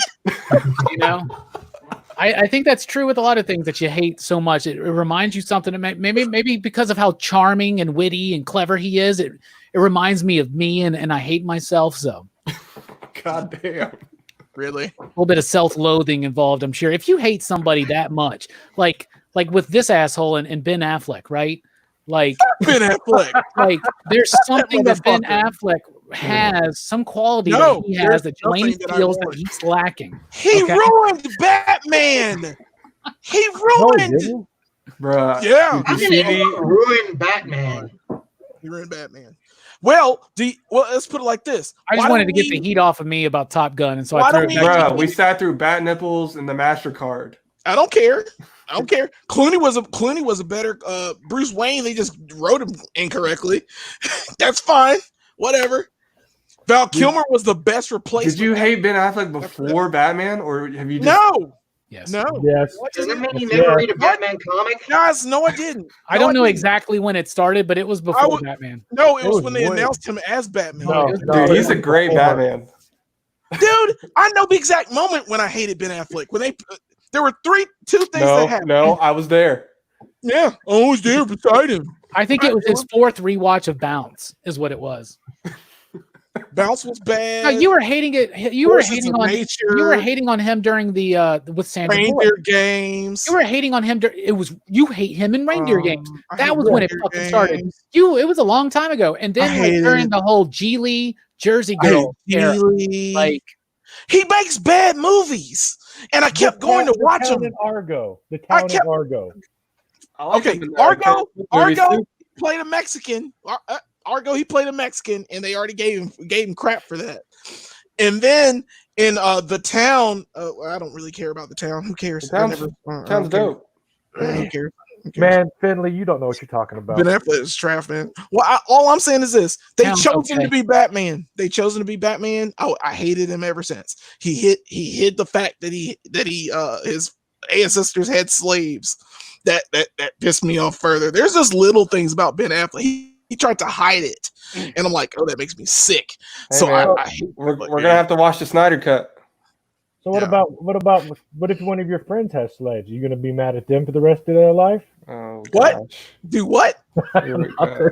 No. Nothing. I got something though, Jillian. I'm going to stump you here. What if they announced that Ben Affleck was indeed returning to do another Batman film? However, Chris Tucker was going to play Robbie. Would you be interested in the film? That's Holy, funny that's the and metal, nice. Batman! The Joker just got knocked the fuck out! Nope, still would watch it. Ben Affleck's in it. And you know this, Batman. You went and saw Suicide Squad. He was in it. I listen, yeah, for like 2 seconds. Thank goodness. Let's Bill was in it. whatever. Yeah, the Affleck stuff. Yeah, whatever. I hate Top Gun. He hates Affleck. Big deal. What do you guys think about the news that they're now considering of releasing a darker director's cut of Batman Forever? What do you guys think about What? that? Apparently, there's a longer cut of Batman Forever that was a little bit more dark. And this is true because the movie was written. If you read the original script or read anything about it, it was a Two-Face movie. Mhm. But they shifted focus when Jim Carrey was like stealing the show. Yeah. But it's a Two-Face movie, and it was darker. And there's a cut that exists, and they're talking about possibly releasing it now once the news came out after Joel Schumacher passed away a few weeks ago. What do y'all think about that? Would y'all? It's like a 2.5 hour version of the film, I'm down. I'd watch that. as long as it's got "Kiss from a Rose" in it still. Oh, it will.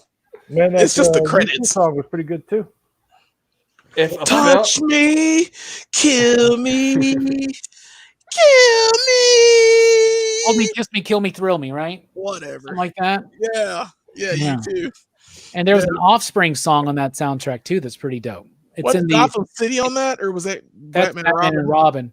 Yeah, that's right. The Offspring song was used in the Black Light Gang scene. Nice. No. Yeah, the gang that's like, this is our alley. What's that? Because of the black lights. No, if a film blows because of like whatever happens, director leaves halfway through the movie or whatever, and it completely changes the movie, I'm down. I'm all like, that sounds cool. A darker tone, Batman Forever, whatever. Like Justice League was horrible. Snyder Cut, It was. I'm down to watch it. I'm not. Like, So let's you see. gotta revise. You gotta revise it. give it a chance. I mean, like, Nah, I'm good. with the BVS, like the theatrical cut, it was They all revised right, it. but the Snyder cut was freaking dope, dude. Do you notice all of Ben Affleck's movies need a director's cut? That's 2 movies. 3. Daredevil. You forget about Daredevil, don't you? He did more than but that 3 wasn't movies. one of his. Yeah, but there are a lot of superhero movies that Ben I Affleck still seems like to be a Daredevil. part of that need revisionist cuts to see the vision. And I'm like, man, he can't get it right the first time. I'll tell you this. I thought the Daredevil movie was badass when I first saw it. Yeah, man. Yeah, I did But too. then I watched it again and I was like, yeah, this movie sucks. Garbage. It's garbage. But the director's cut is better. The Like, director's straight cut up, is I was better. not having a good time. Well, they did stay close to the source material of like the Frank Miller stuff, kind of. So, like that was kind of cool, but it didn't do it very well. I don't think. it was poorly executed in a lot of ways. They tried to make it too edgy. Yeah. Yeah. You try. You know? And they totally miscast Elektra. Yeah. Yeah. Totally. It should have been Penelope Cruz at that time, I think. Yeah. Still.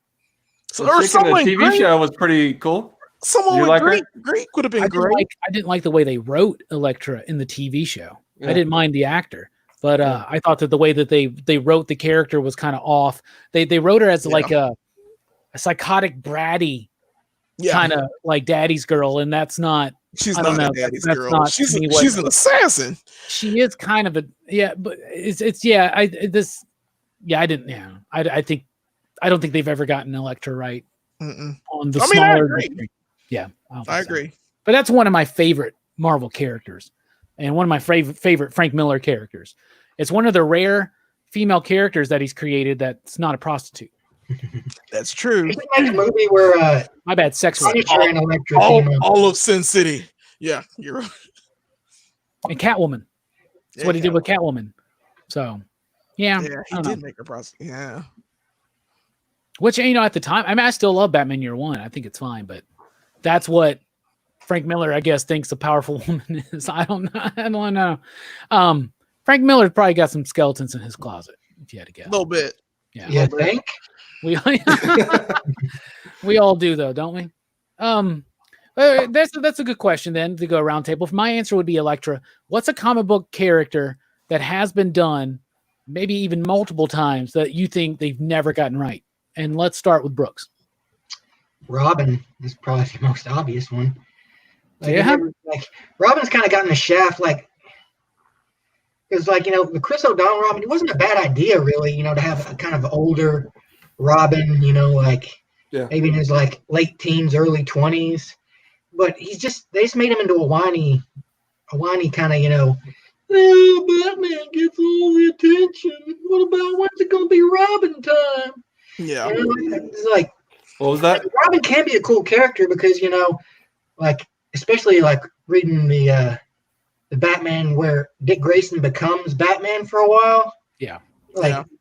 He's a cool guy. He's a cool character. And, I just don't think they've really gotten him right, which I haven't seen the Titans TV show. So maybe they did that one better. But The beginning, the first season, the first few episodes were okay, and then that just fell apart. They bring in the Jason Todd Robin, and he's just a bitch. I hated it. Yeah, I'll tell you this: they did Jason Todd Robin perfectly right because I hated his ass. I was like, this is perfect. I would say that's the one Robin they've gotten right.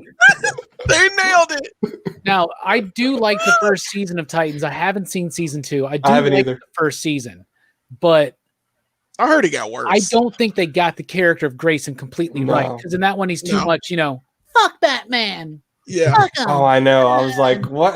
Like you. Yeah. And then he's just effing everybody. So I'm like, yeah. Dick Grayson he's more like he's a kind of lighthearted guy, Yeah. It's Yeah, kind of almost like a Peter Parker, you know. He's having fun with it. exactly. But, like that's what I'd like to see. I'd like to see a movie like about Robin, you know, trying to make his own way. You know, maybe him like transitioning to Nightwing or something like that. Yeah. And Zac Efron playing him. Oh, dude, he's Zac jacked. Efron, the way he He's looks jacked now. too. Yeah, he is the best. He's I want him for either Grayson or Johnny Storm. So, Yeah, Oh, I could see he'd be a that. good Johnny Storm. He would. He would be a great Johnny Storm. what about you, Mike? Comic book character that's never been done right, you think? Oh man, that's a tough one. Because there's like a lot of my characters that I like, I don't mind the changes that they went through. But even the characters I hate, they've done cool things with too. So I can't think of anything right now. Like I want to say Multiple Man, but like I like what Peter David did to him. Like as much as I hate Cyclops, I've liked what they've done with him. Like they've gone so many different directions with him, especially with like the X-Men stuff now. It's kind of hard to find. Well, here's a good one that Easy Reader pointed out. I was gonna say, Yeah. I was gonna. I got Doom in you got mine, particular is a Doom. character that's kind of They've ruined him. That was my choice. Doom is like the most miscast ever. Like they almost had it ruined in Doom. the Trank Fantastic Four movie. Yeah. Almost. God.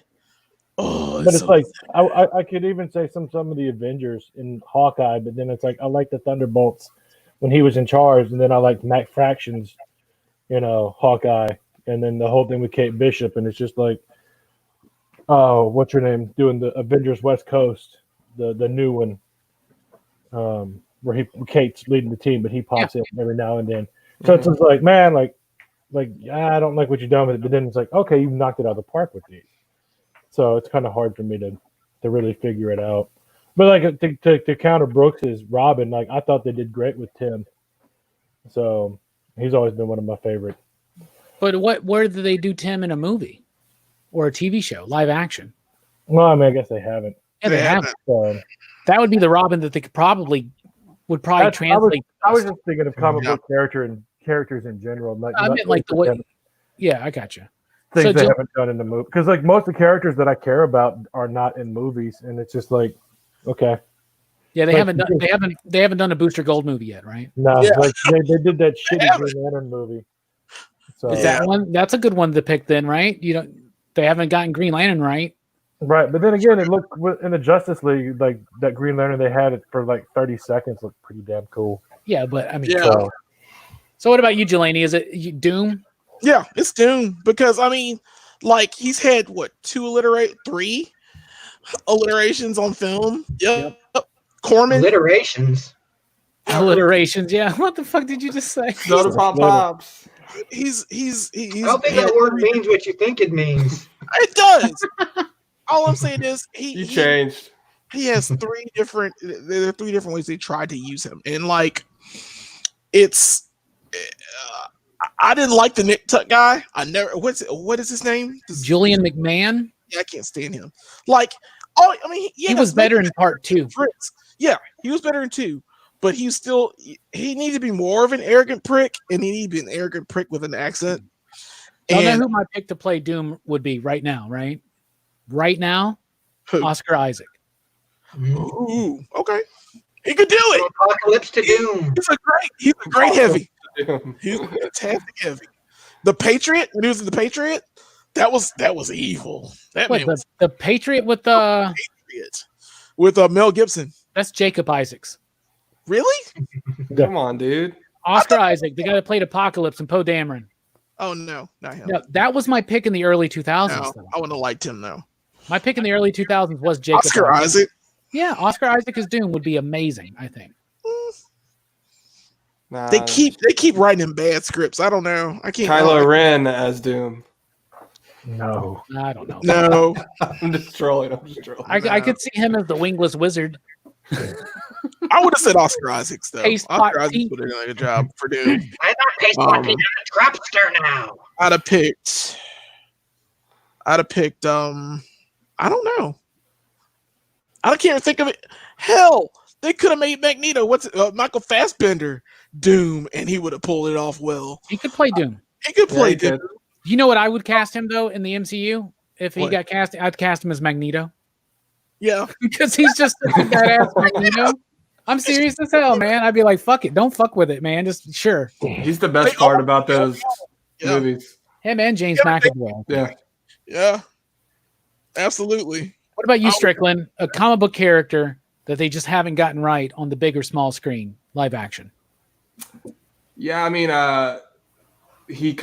Mike kind of took me in at the end. I was thinking, like, I just read through Grant Morrison's Green Lantern run, and I'm like, Jesus, man, they really did fuck up the movie because it is really bad. Like, there's good elements to it. Like, I actually like Sinestro in the movie. I think who's the actor that plays him? Mark Strong. Yeah, Mark I think he Strong. actually does a good job. Another good villain. And I'm Yeah, not even mad at that. Sinestro Ryan Reynolds is not even a bad cast either. It's honestly he's not. the script. The script. Yeah. Script and the CG and Yeah. it's everything. It's And I think some of the Hot best Wheels. scenes in the movie is when they're on Oa. So I think you do what Morrison's done with Green Lantern. You make them not on Earth. You do a space cop movie. You know what I'm saying? I think that'd be dope to see. I guess to go something different. Like I loved at like the first season, or it wasn't season 2, but a Flash. I want to see like a Flash movie or show done right. I just don't know if we're gonna get it. I'm kind of nervous about the first season was okay. but everything. It's CW, bro. Yeah, and it turned into You know, soap opera. The And first then season is pretty solid, though. Even Ezra Miller in Justice League, you're just kind of like, this isn't Barry, you know? And so, like, Well, I they've don't know. made Barry jokey now. Oh, Yeah. And I think the reason why is because, well, Barry is different when he's out of costume and in costume. When For he's in sure. costume, he does He's get a bit stoked. more like that. Now, in his own Wally book, West was very jokey back in the day. yeah, that's Like, what I I was remember the Wally Justice West. cartoon, like Wally was like the jokester of the Yeah. Justice League. that's what I'm getting to, is that like from 86 onward, we had Wally West, and he was a very more of a jokey type character. So that was translated into Justice League, the animated series, right? With Mhm. Michael Yeah. Rosenbaum. for sure. And so one of the things that Scott Snyder's been kind of critically accused of lately is that in his Justice League run, Barry plays that role of the jokester. Now, I think that there's a deeper significance there because Barry is a speedster, obviously has close connections to mythological characters such as Mercury and Hermes, and they're typically represented by the intelligent, scientific, communication deities and things like that. But on the flip side of that is usually the trickster. And so to me, Spider-Man represents the same place in the Marvel pantheon that the Flash does for the DC pantheon. So I think it's an appropriate switch. But what I was saying was that Barry in costume does start adopting that a little bit more. Yeah. He's way different. He's, out of all the characters, he is completely different as Barry Allen and as the Flash. When he's Barry, he's never on time. He's kind of bumbling. It's not an act. It's not like Superman pretending to be Clark Kent and all. It's the normal him. But when he is the Flash, he is like on point.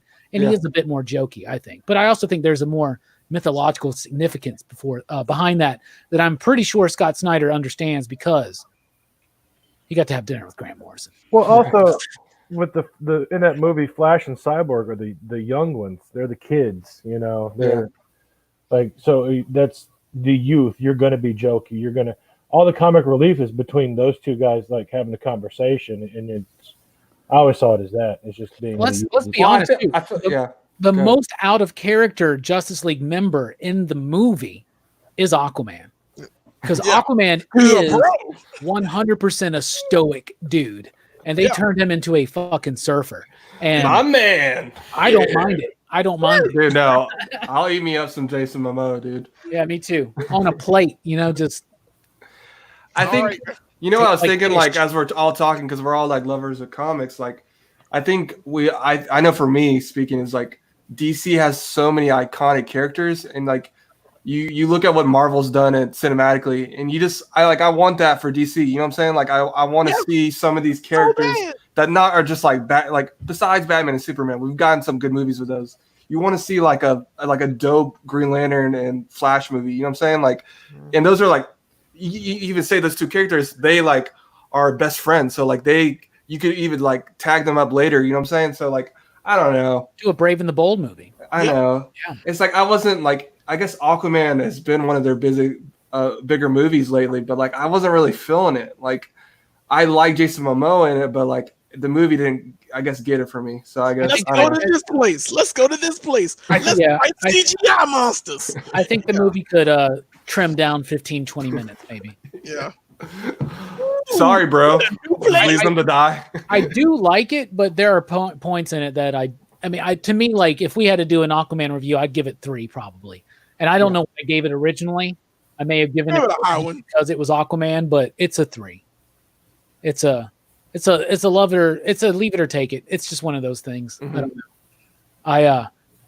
I'm just amazed they actually gave him the fucking costume. I mean, It works too. He honestly. got it, and he looks good. Like it looks good. And we always thought that would be the one that they would never be able to make look right. Right. I was like, wow, you got it right. Not only did you get it right, you got it like in the part of the movie where it needed to be. Like as they progress through the movie, and then he got that suit, and then you're like, oh, bro, because he walked in the water. All of them looked good. Mira looked great. Ocean Master looked great. Black Manta looked fucking amazing, dude. Yeah.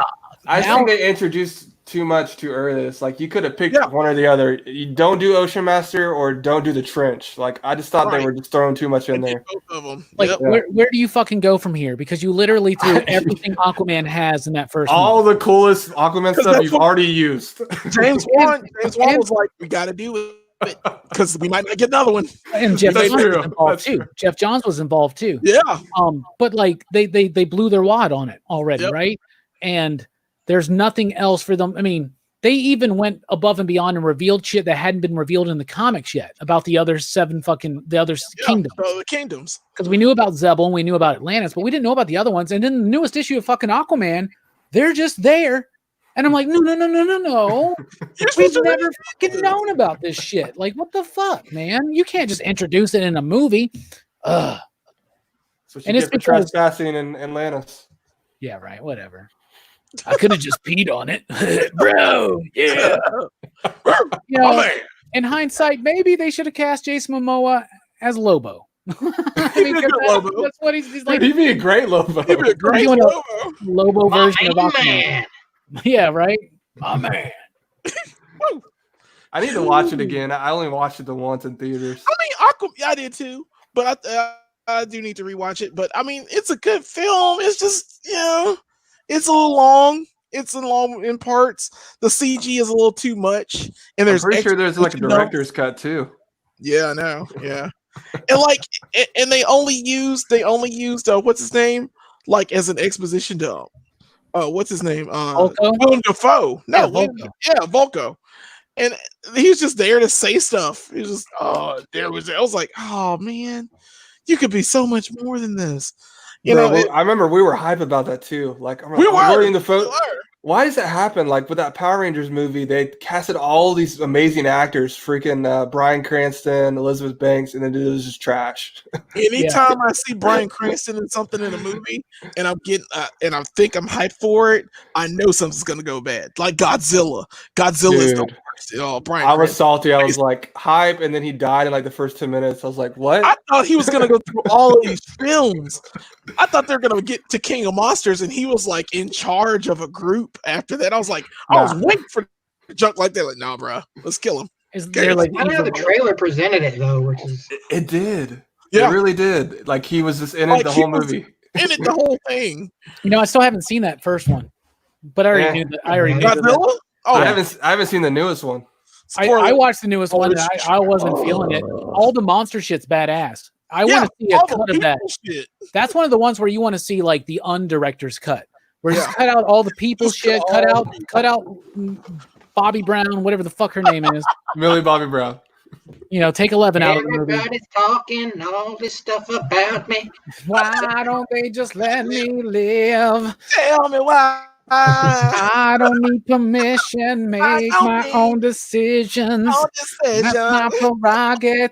It's my prerogative. prerogative. I can do what I want to do. Ah, God.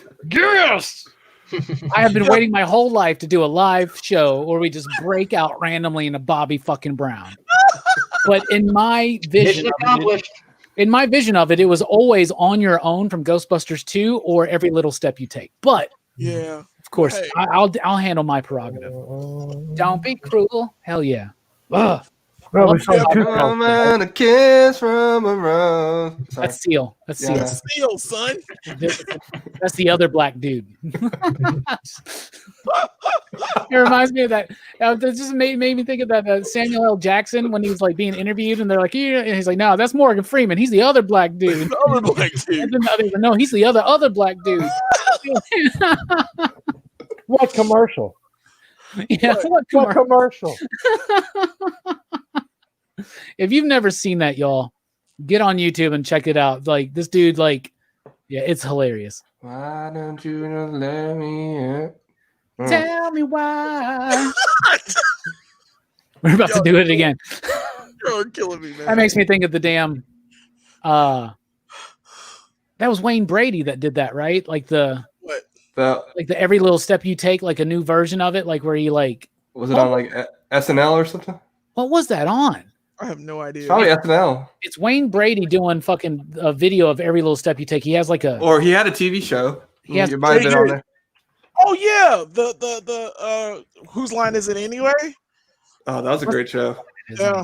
I think it Hold on. was the Funny or Die. It was like a funny. It's just like an Oh, internet okay. thing The Funny or Yeah. Die. with Mike Tyson. Mike Tyson's in it. Oh my gosh. You guys never seen that? No. He's like eating like he's like drinking soda and eating chicken wings or something before bed, and he goes to sleep and he has this crazy dream where him and Mike Tyson are recreating the video for Every Little Step I Take. Fuck yeah, dude. You gotta check it out. I would play it for you, but we get pulled down. can't.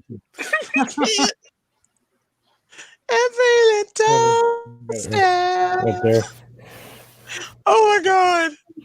And Mike Tyson gets in there and they're doing the damn Bobby Brown dance and everything. Oh my gosh. Oh. I bet So is it true that Mike Tyson is wanting to come back and fight?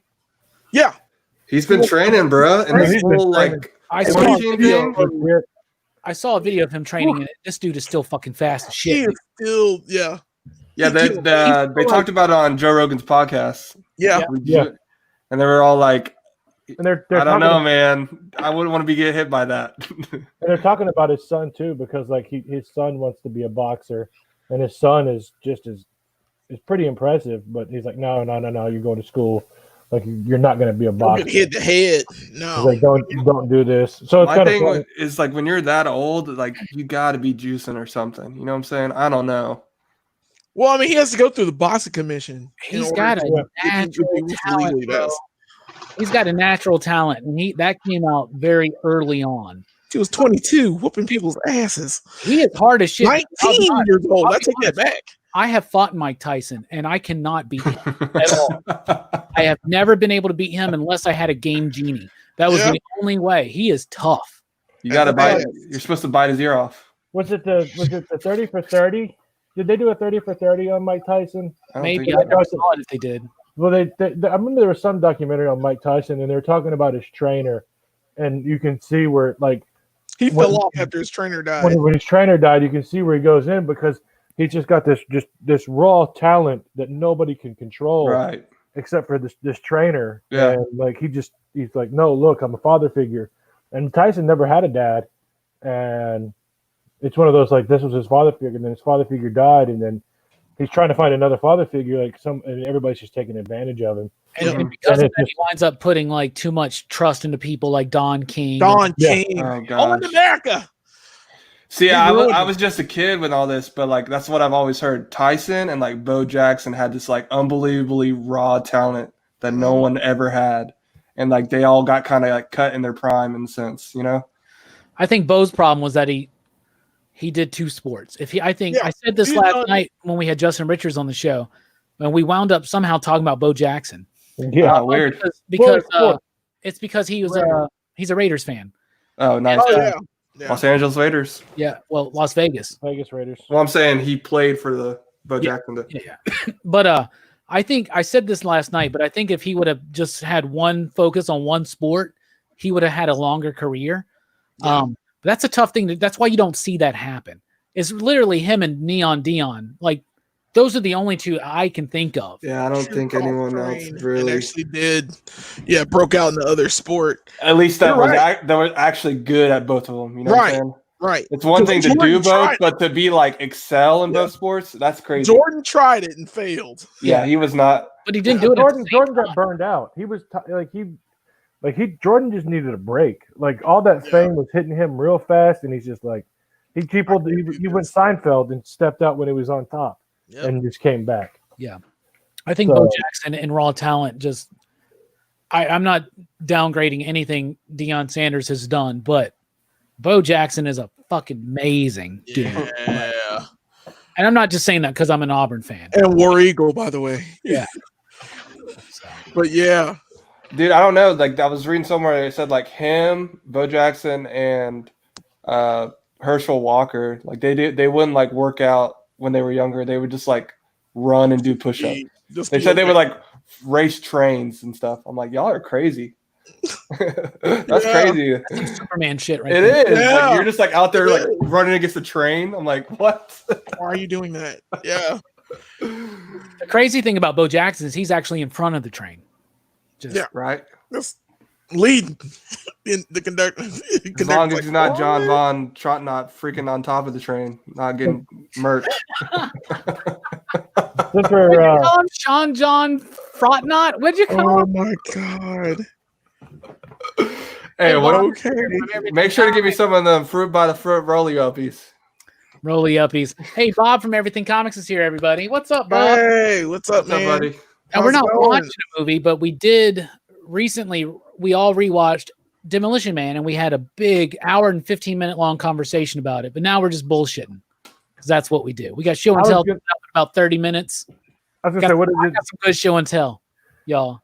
One of my favorite things about this show now is that doing show and tell on your own is cool. It's just like, hey guys, look at what I just got. But when we do it all together, man, it's become a goddamn competition. Yeah. Ever since that fucking It Rambo has. knife, Jelani. Yeah, you got me with the knife, dude. Every week I'm You're like, I welcome. gotta bring my A game. You're welcome. You got to, man. Show and tell. Show and tell. Yeah, well, I know what Robbie's got. So you're welcome, by the way. And I got a few things, but one of them's really cool. I'm gonna Related, maybe. before I step away real quick, I was gonna say, speaking of Jordan and Bo Jackson, y'all remember Pro Stars? Dude, you know I know. Yeah. I still got a DVD with Yeah, like bro. on it. I need a complete collection. They had a Pro Star That was a good cereal. show, man. Do you remember that? That was the a good. cloud. Yeah. Yep. I never ate that cereal though, but I've heard about it. I think it was boring. I think it was just like corn stars or some shit, you know, like sweet corn stars. It sounds horrible. See. Yeah, it's just like fucking. Everybody talking all this stuff about me. Oh my goodness, y'all! I'm going to show you this image of Some Wayne soda pop. of Wayne Gretzky. Mike doesn't realize that he can hit the stop cam button, or maybe he just doesn't like the idea that he didn't put his photo up. I saw that you put a photo up, Strickland. That was nice. I'm going to share my screen. I'm going to show you this image of Wayne Gretzky.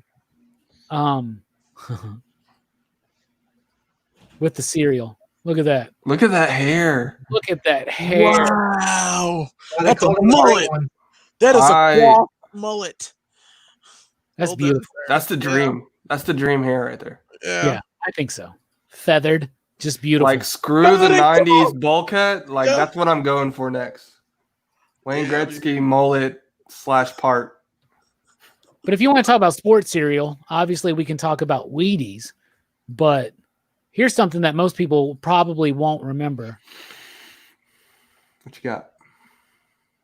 Flutie Flakes. Oh yeah, Doug Flutie. I remember those. My Yeah, I God. remember those. It's He had literally a freaking cereal. He did this for charity. He did this cereal for charity for years ago. Limited edition collector's box. Mhm. People They all- collected that joke, man. They all say that, man.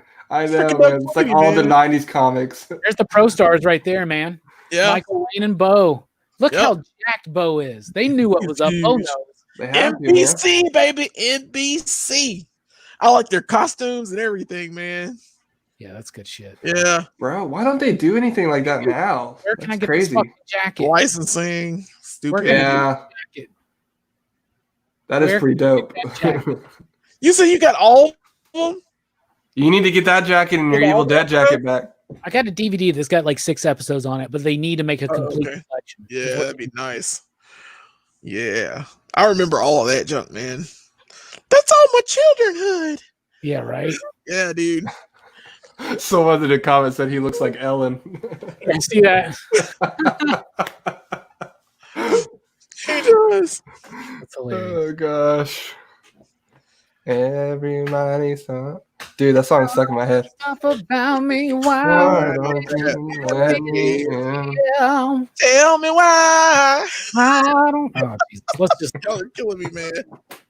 Y'all are killing me. Stop it. Killing me, Smalls. I love some Bobby Brown, man. I like going to a pool hall, and I like getting like this. I'm the asshole that goes to like the billiards hall, right? And He is. puts like $30 in the jukebox so that I can control the music for the night. And there will always be Bobby Brown on that playlist. Nice. See, I always do that when I go to Waffle House, but I always play NSYNC songs.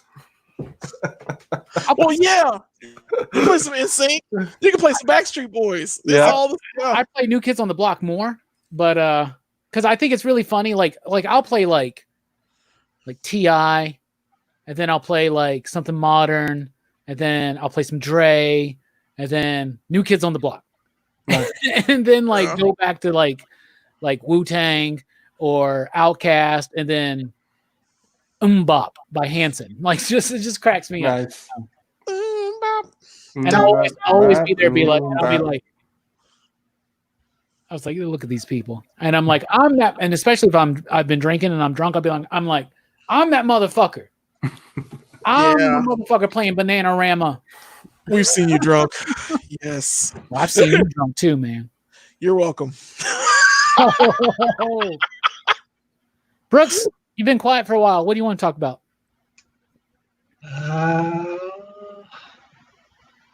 I did.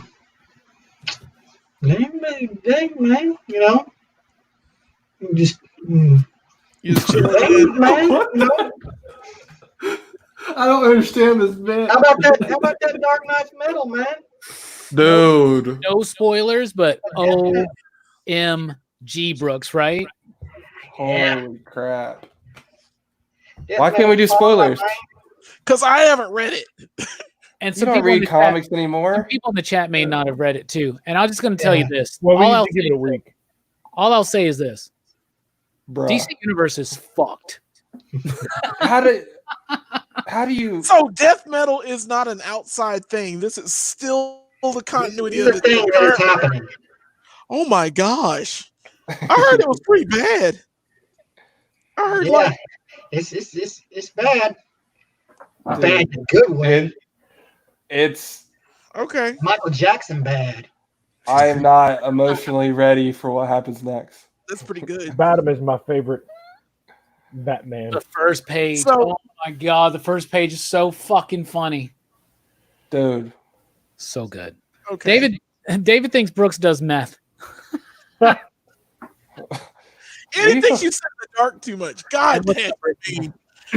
You know what's funny is that Brooks got called out on that like one day, and he actually moved his light over there, and then he's like, fuck it. But I don't like it because the light shines up into my eyeballs. I don't like it. welcome to the fucking big show, dude. You Okay. have to balance the light in the dark, my friend. I don't have fancy lights like y'all. Did you not learn? I literally I have the fan on in my room. I'm, got I'm, a feeling I'm bad with making lights. light. I ain't got Joe Rogan microphone money, man. I'm the only one with professional lights. I'm just gonna say that, okay? So Brooks, and I will come, you you're need not to even come that over there and professional. You mean to Oh, come man, over there I'm- and fix your lights? Like you get me a whole light set up like Yeah, I'll get you a whole light set up. Bro, I'm at a Kinko's and I got lights on. The I'll be all lit up. Like you won't even be able to see me. I'll just be like a white outline. oh, Lord. I forgot I'm still laughing at the Kinkos. Yeah, the Kinkos, Jesus. That took me back. That took me back like 3 months ago. Yeah. Yeah, I was there. In the early days of these live PCP movie nights, which I have so much fucking fun with these, y'all. Yeah, I have yeah, more dude. fun doing Me this too. than when we hang out in person because I don't have to like deal with any lingerers when I'm ready for you guys to fucking leave. You know, I can just be like, I'm done. Goodbye. Well, fuck you too.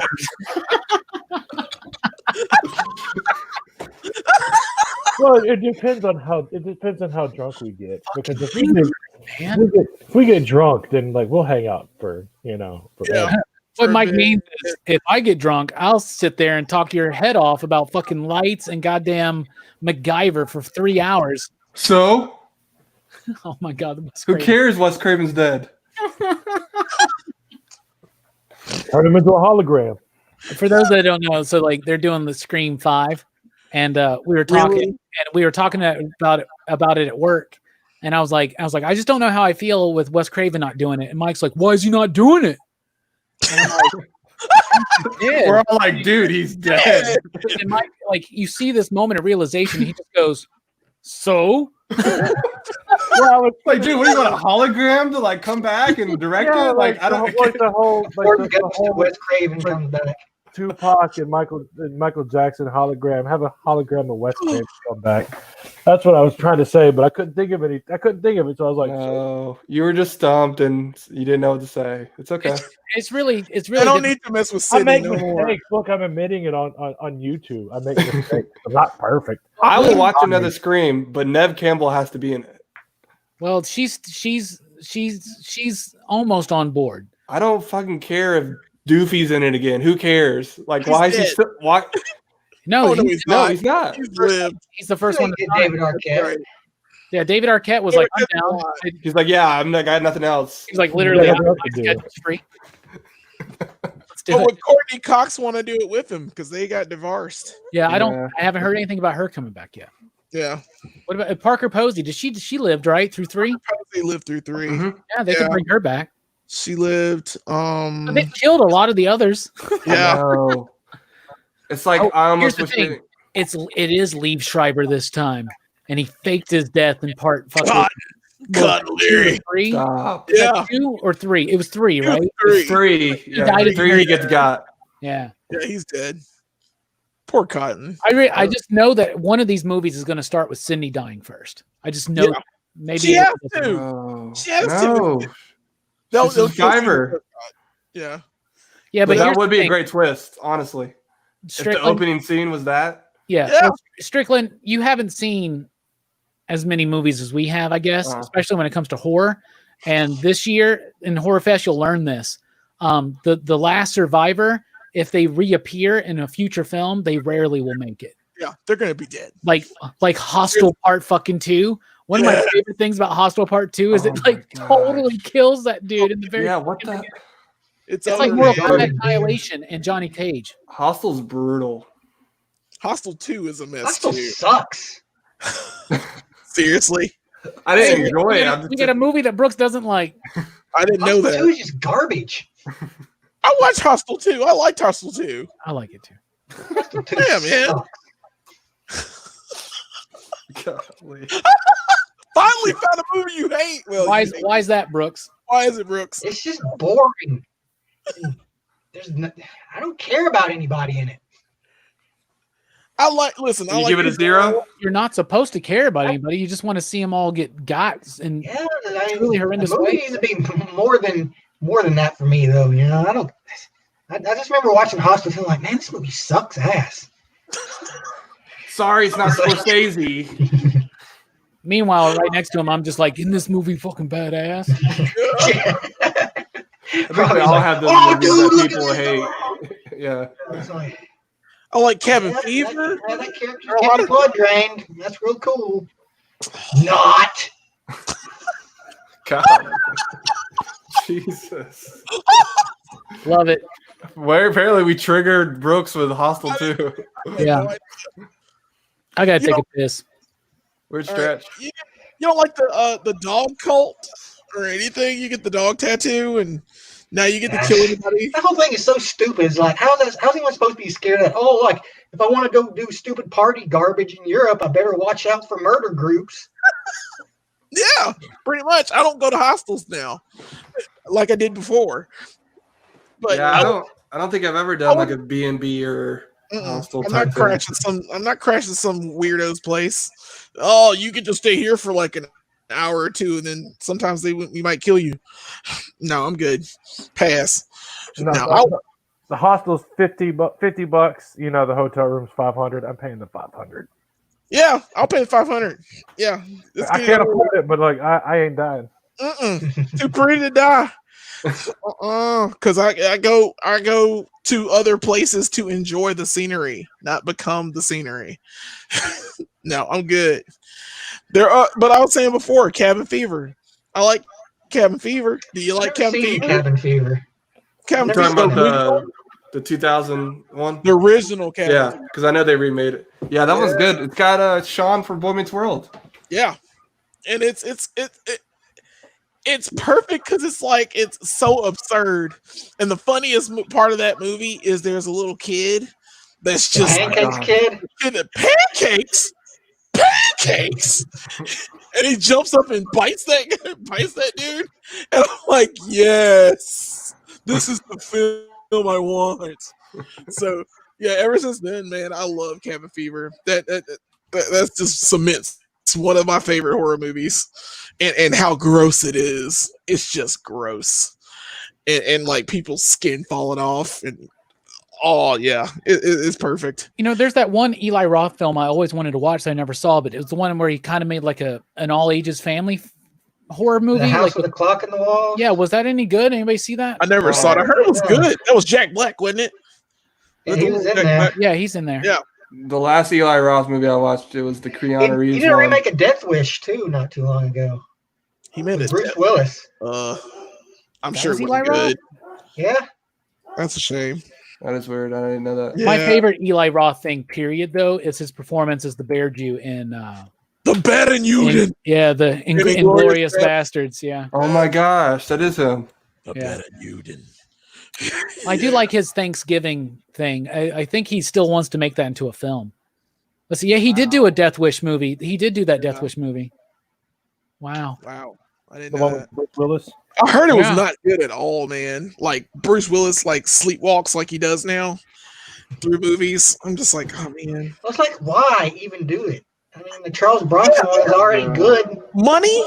I don't know. It's kind of like Bruce Willis, Nicolas Cage. Oh, Nicolas Cage's Charles Bronson character? Yeah. I'd be on board. He didn't write it though, and apparently he did Death Wish the same. You got an echo? Yeah, I'm hearing an echo of me. Was that you, Mike? Nope. Check. Check. Check.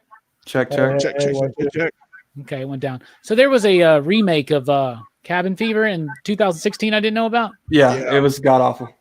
It was, yeah. Do not watch it. Okay. Do not watch it. That's interesting.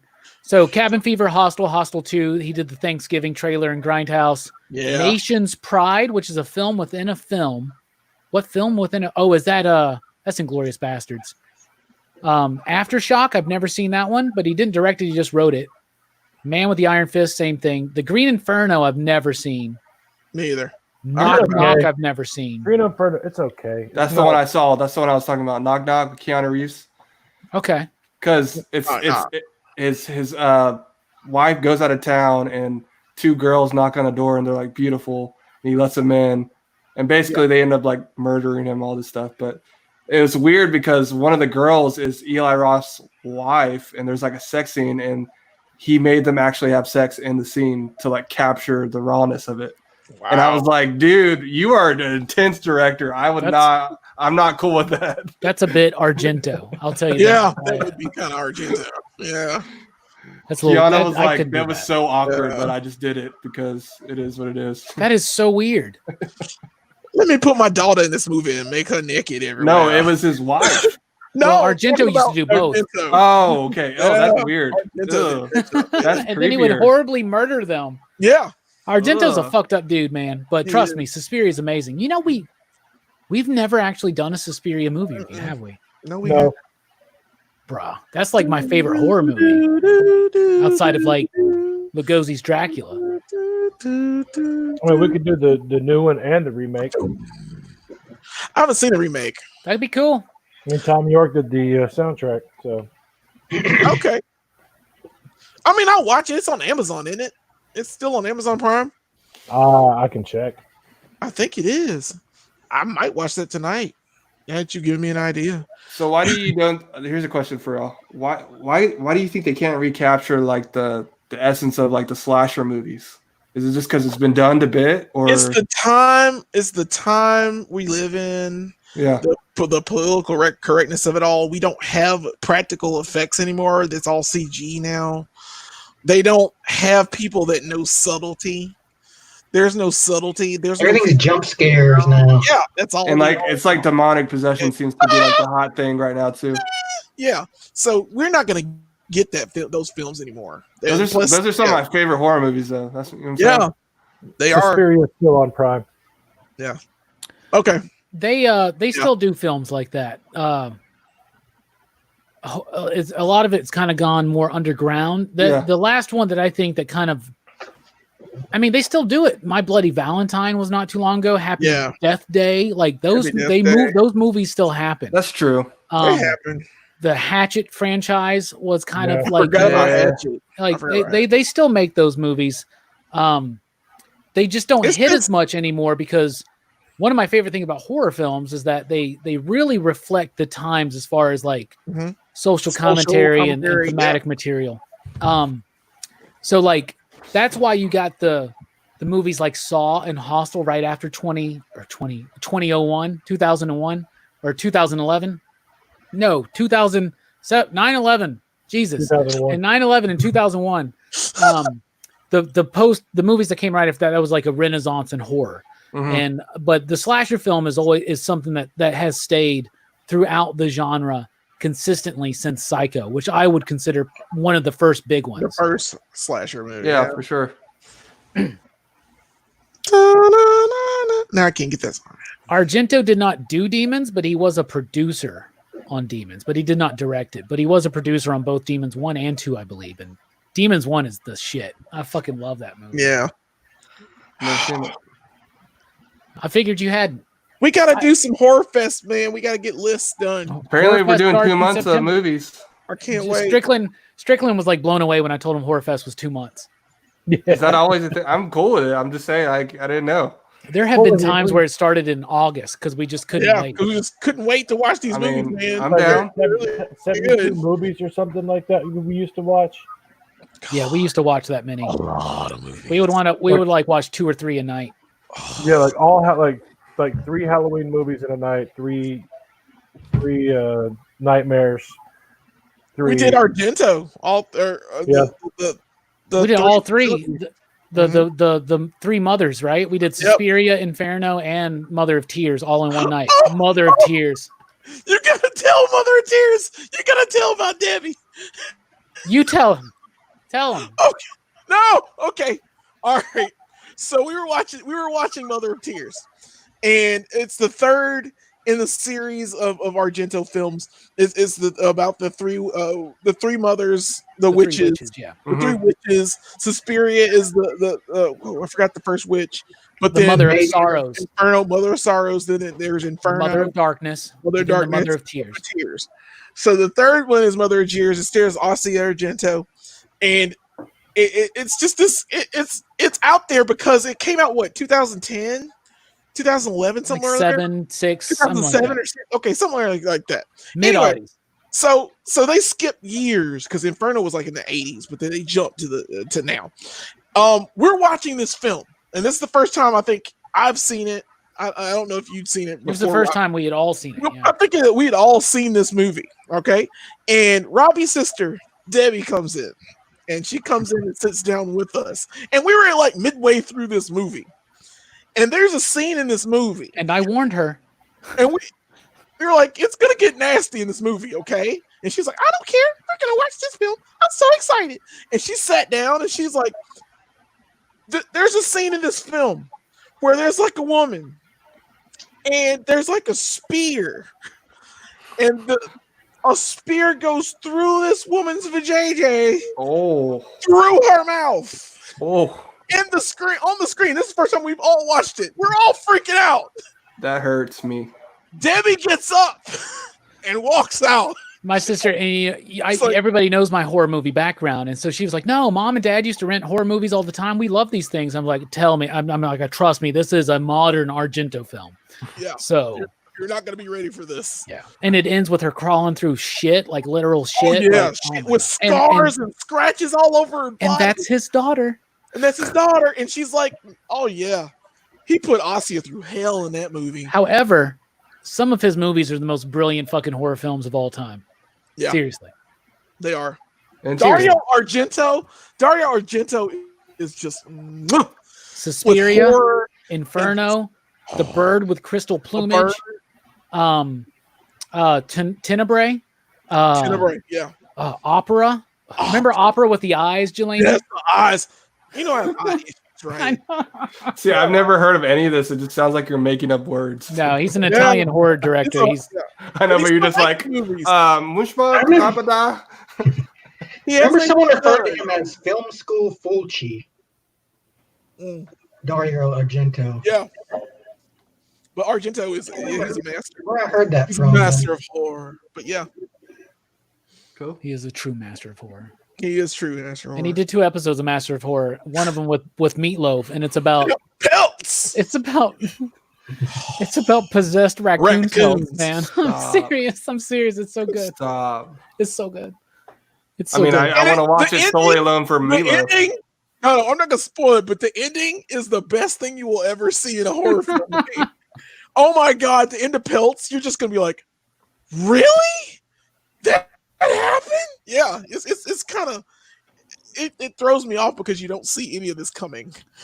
You kind of see it coming, not really. I think he's a visionary director. I just I don't like every film he's done. No. He did a great one though with that Dracula. I never saw that. I saw his Phantom of the Opera, which was pretty much just like an orgy. Like a pornographic orgy, and I was like, I think Dracula's probably going to be pretty similar. Though he did have Rutger Hauer as Van Helsing. Rutger Hauer was Van Helsing, but it was terrible. And it was 3D. So I don't know how that I hated it. I found it. I was like, oh God, Dario Argento did Dracula. Really? And I finally watched it. It was kind of like semi-softcore porn on top of being like just poorly acted. Everybody was terrible. And it was like a mixture of languages. Like he has Italian and English. He does it in some things, which is okay. But like in this film, it was just too blatant. I was just like, oh, there's too much going on. Yeah, he's an Italian director, and they'll make the movies in Italy, but they'll bring in actors from all over. And Argento will just let them deliver their lines in whatever their native language or most comfortable language is, and they dub it. Like everything is dubbed. Oh my God, what's his name? David Frost. I'm talking to you. Yeah, what's his name? Udo Kier. Yeah. His dubbing in Suspiria is like the funniest fucking shit, dude. Because it's like a whole different guy. He's got such an amazing voice. He does. He's the guy that played Dragon Eddie and Blade, the guy that's like, you bore me. You know, he's like the leader of the vampires that Frost has to kill. Damn it, Frost, I'm talking to you. He bitch slaps the shit. It just sounded like your Rambo voice, honestly. Brooks has the best Rambo voice. Give me that Stallone. Oh, this is the voice, you know. I love it. This is garbage, you know what I'm saying? When last night when we were talking to Justin, he said they went to a Planet Hollywood, if you remember those. And the one that he went to had the prop from the movie of Stallone like frozen in the shit, you know, all naked and shit. That's cool. Yeah, it'd be nice to have Sylvester Stallone's balls over your head while you're eating, right? 100% would pay money for that. Buy Stallone while you eat. The Planet Hollywood that I went to had one of the cars from Running Man in it. Oh, cool. Cool. I like that. I can't remember what the Orlando one had because we had to eat there for like half off when I worked there, where I worked for Disney. Mm-hmm. And we would go there like once or twice a week because their food was amazing. It was not even it wasn't even close. But of course, knowing now, it's probably not that great now. But back then, man, we ate that like McDonald's, and it was like back then all it needed to be was better than Applebee's. Yeah, which wasn't a stretch. But High bar. they had that's right. They had the T2. They had T2 the T1000 The exoskeleton. in the front. Yeah, the exoskeleton that was like greeting you when you walk in. So it's like one of the first things you see. I liked Planet Hollywood, man. And it had all Stallone's clothing in it though, from like he had stopped for or my mom will shoot. I guess the jacket he wore in that, or the costume he wore in that was in there. Classic. Yeah, it's a A classic. classic. But I can't remember half the other things that were in there. But he had a ton. There were a ton of memorabilia in there. I liked it, and the food was good, and they had great fries. If anybody in the chat has a question for the PCP crew, now is the time to throw it out because we're about to be hitting show and tell time.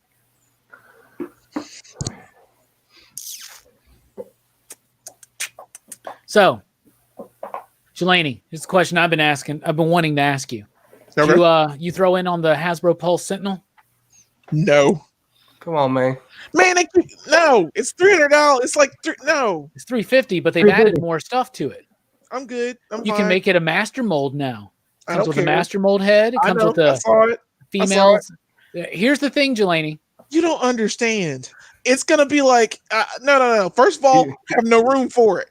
No. Got no room for it. Not even. Yeah, gonna you can just try put it it. up on the. I'll put it on the couch right next to You you. got room for Scoob toys, but you don't have room for the Sentinel? Yeah, you're buying goddamn Scooby Doo toys, dude. The Scooby Doo toys are sitting right by the copy here. That's where they sit.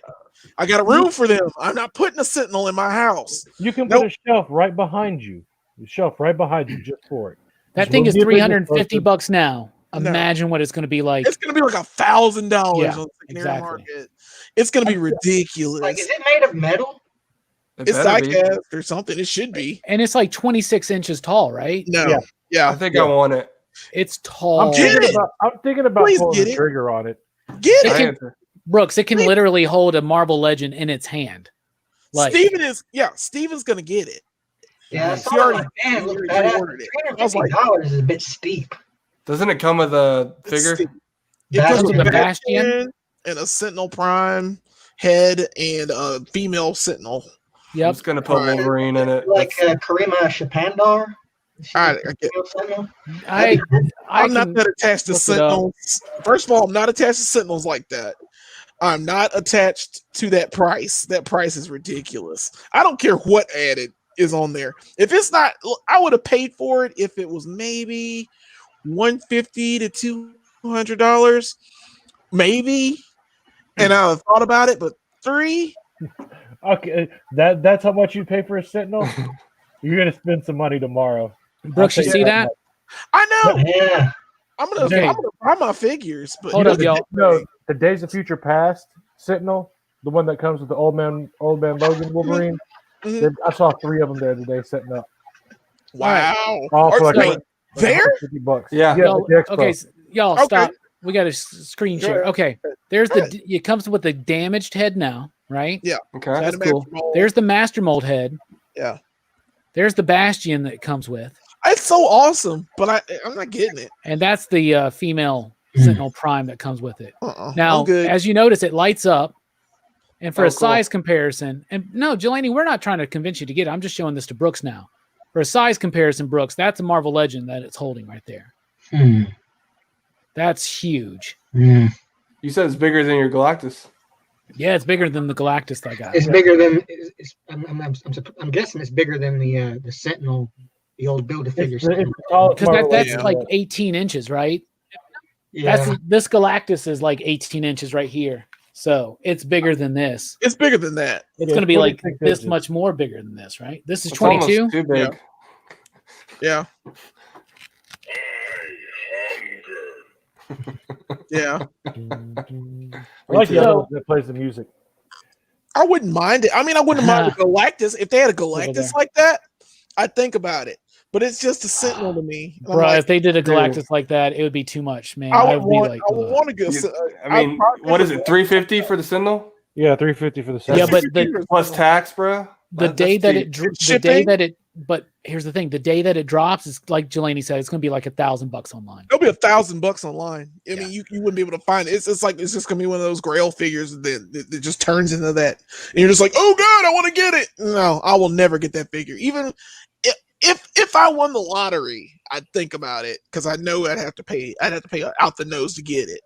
And if I could afford it, I still wouldn't get it. I don't know. Jelani, there's gonna be good stuff at the show tomorrow, man. Like, I can't wait. Our homie Chris had I'm so excited. A Point Dread with the box, with the record, with everything, just minus instructions. And I'm like, and you guys know I've been wanting a Point Dread. You can't get all the things, can you? You saw that picture I sent you today with the Dragon Walker and the spider. Well, fuck that. Did you notice that behind that was the Dark Side Destroyer from Superpowers? The big thing? The purple thing? Yeah, I had no idea what that was. That's the Dark Side Destroyer. I had that when I was a kid. I gotta get that. Did you happen to catch any prices on those? He was setting up the Jurassic Park. He has got the command center? Yeah, he got the command center. I cannot wait. Dude. I cannot wait. That's nuts. I cannot wait to go buy more toys that I do not fucking have. Do not need the gate. It opens it for 8:00 for us because VIP. Remember, VIP gets there at 9. They get an early hour for shopping. Yeah. So if you get there at 8, you can at least get a semi walkthrough before. I might be up there around that time. Well, we have to meet up with you to get you your pass. I have his pass. Right. And we'll talk more about this in the post show. Cool. But we'll work it all out. All right. Nobody had a question for us, so they don't give a shit about us. That's fine. It's show and tell time. Show and tell time. And we're gonna start with the voice, Mike Matthews. Show and tell, buddy, you're up. Well, I gotta take my headphones off real quick.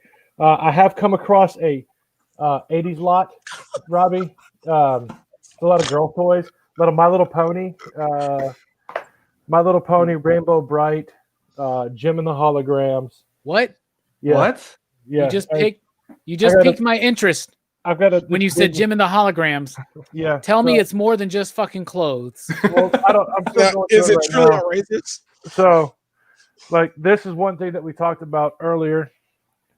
I was gonna say, you can see my Castle Grayskull behind me.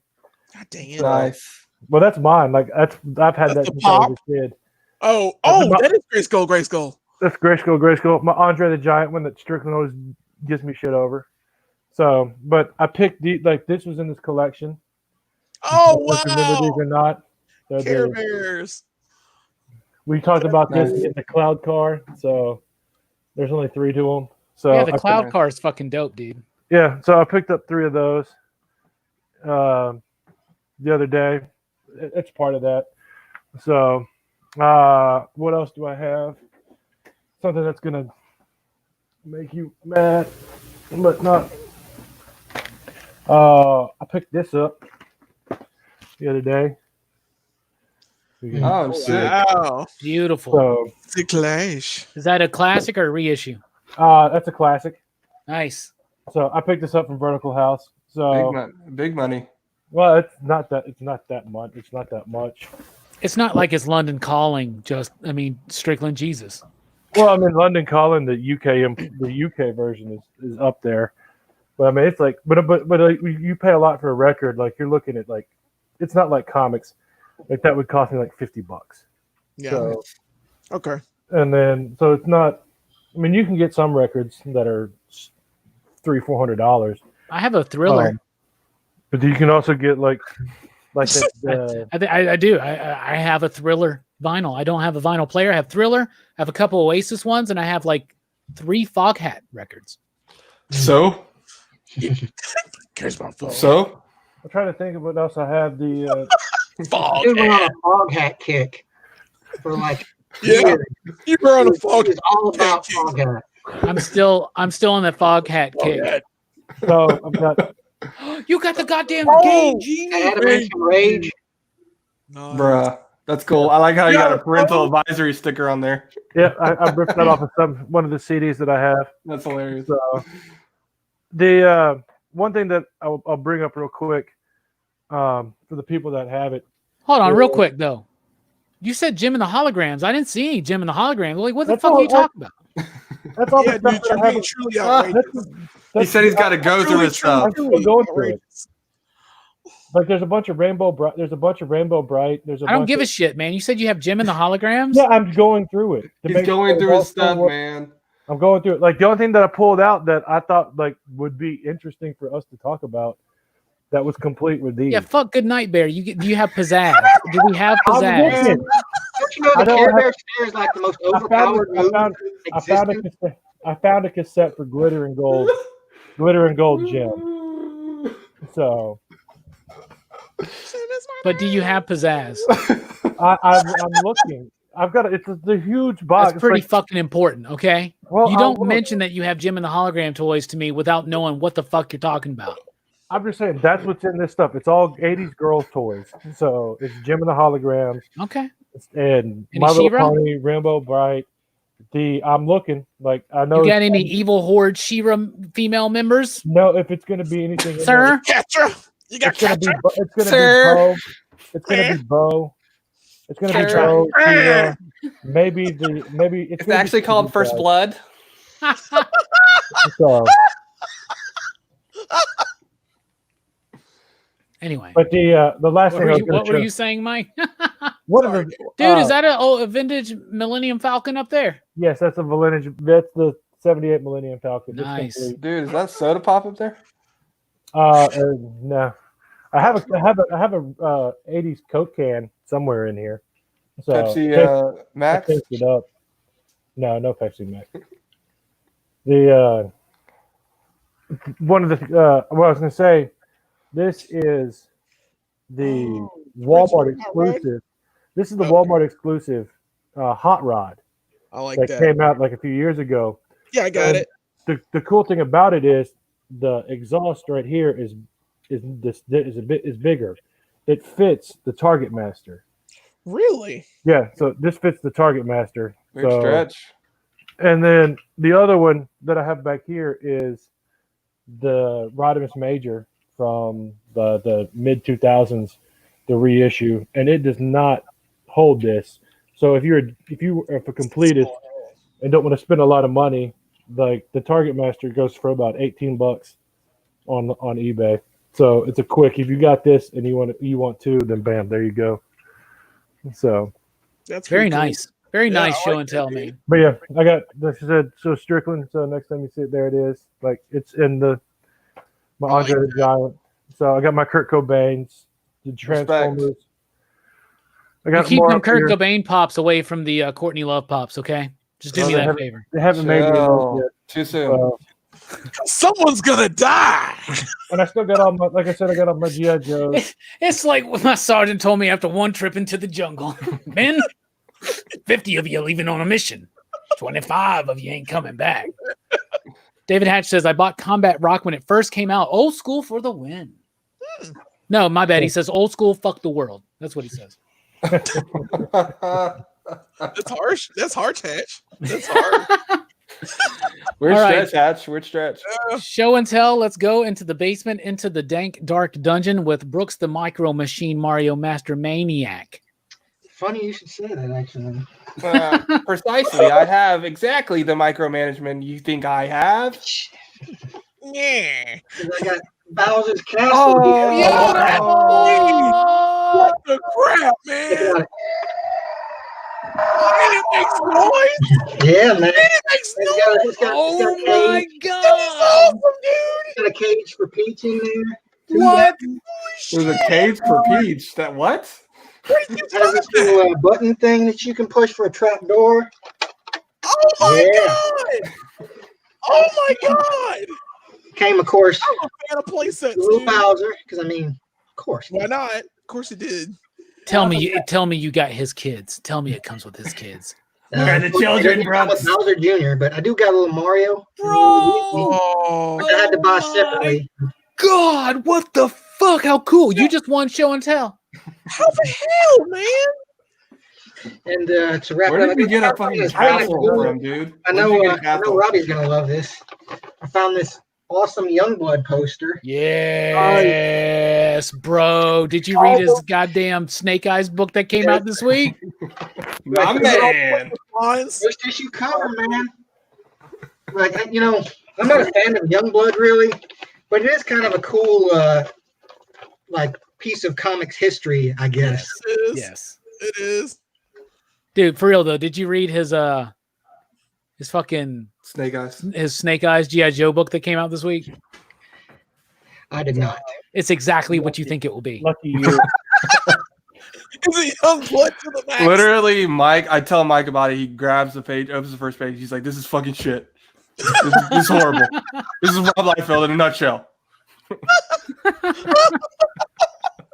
Brooks, where'd you get that fucking? Where'd you get that? Where'd you get that? Yeah, where'd dude? you get the castle, dude? Where's that? I got the castle from What Target. is this? What is this? What kind of creature is this? I don't know. I think it's a fucking like Is this a Wolverine. raccoon? It's a raccoon Wolverine. I think it's a wolf. I don't know what that is. Like, what is this? Show that again, buddy. He doesn't know how to work his cell phone. No, I got it's a sideways photo. Hold on, let me edit this shit real quick. I came prepared. I'm sorry. Anyway, Brooks, where did you get that? I didn't even Yeah, know there dude, was like there a it is. You said fucking Target? Yeah. Yeah. What is that? A wolf? Is that a That's a wolf. raccoon? It's like a wolf with a horseback That's not a wolf. saddle. That's a raccoon. That's a raccoon with a saddle. It's a satchel. You got that No, at Target? That's what I Yeah, get for I not just going. found it like I just went to Target like it was a few days after my birthday, so I had some birthday money. Mhm. And, like I was just looking through the toy section at Target and I saw it down there and I'm like, I'm gonna get that. Oh Motherfucker, my, your birthday's in September. You got this last year? Yeah, I got it last September. Holy shit. that means it's online. Hold on. Yeah, my mom found it online because I showed it to my little nephew. Oh, that's Like, nuts. he was like, I want that. And so my mom got it for him for Christmas. That's Nice. crazy. I just started playing Super Mario 3 today. Made it through the first 2 worlds. That's relatively easy. Yeah. So I was actually Desert World with the sun. I hate that fucking sun, man. that sun's it's Yeah. an easy level though. Once you learn to jump during the tornado, it's easy. You can get a good running start and like fly through most of it. You can. Yeah, the raccoon. But it's funny because I was actually looking at on eBay today when I bought my Phantasm Blu-ray set. I was looking at the McDonald's Happy Meal toys for part 3 because I only have the Luigi and I need the other ones. But You don't. dude, need- Brooks, I don't think we can do show and tell now. Like I think you'd be. Can't, I dude. broke show and tell. Can you do me a favor? Can you throw that? Can you throw that? yeah, throw the castle yeah, back so up. back up, man. Again, man. I want to see that again. Can you play the That's Can you nuts. play the Joker song to this? Only if we get a Oh super my chat. God. Look at the Bro. front of that. It's pretty big. All That's of so the fucking all of cool, that. dude. Yeah, That's so fucking cool. I'm a fan. Oh, it makes sound too. Show the other side, Brooks.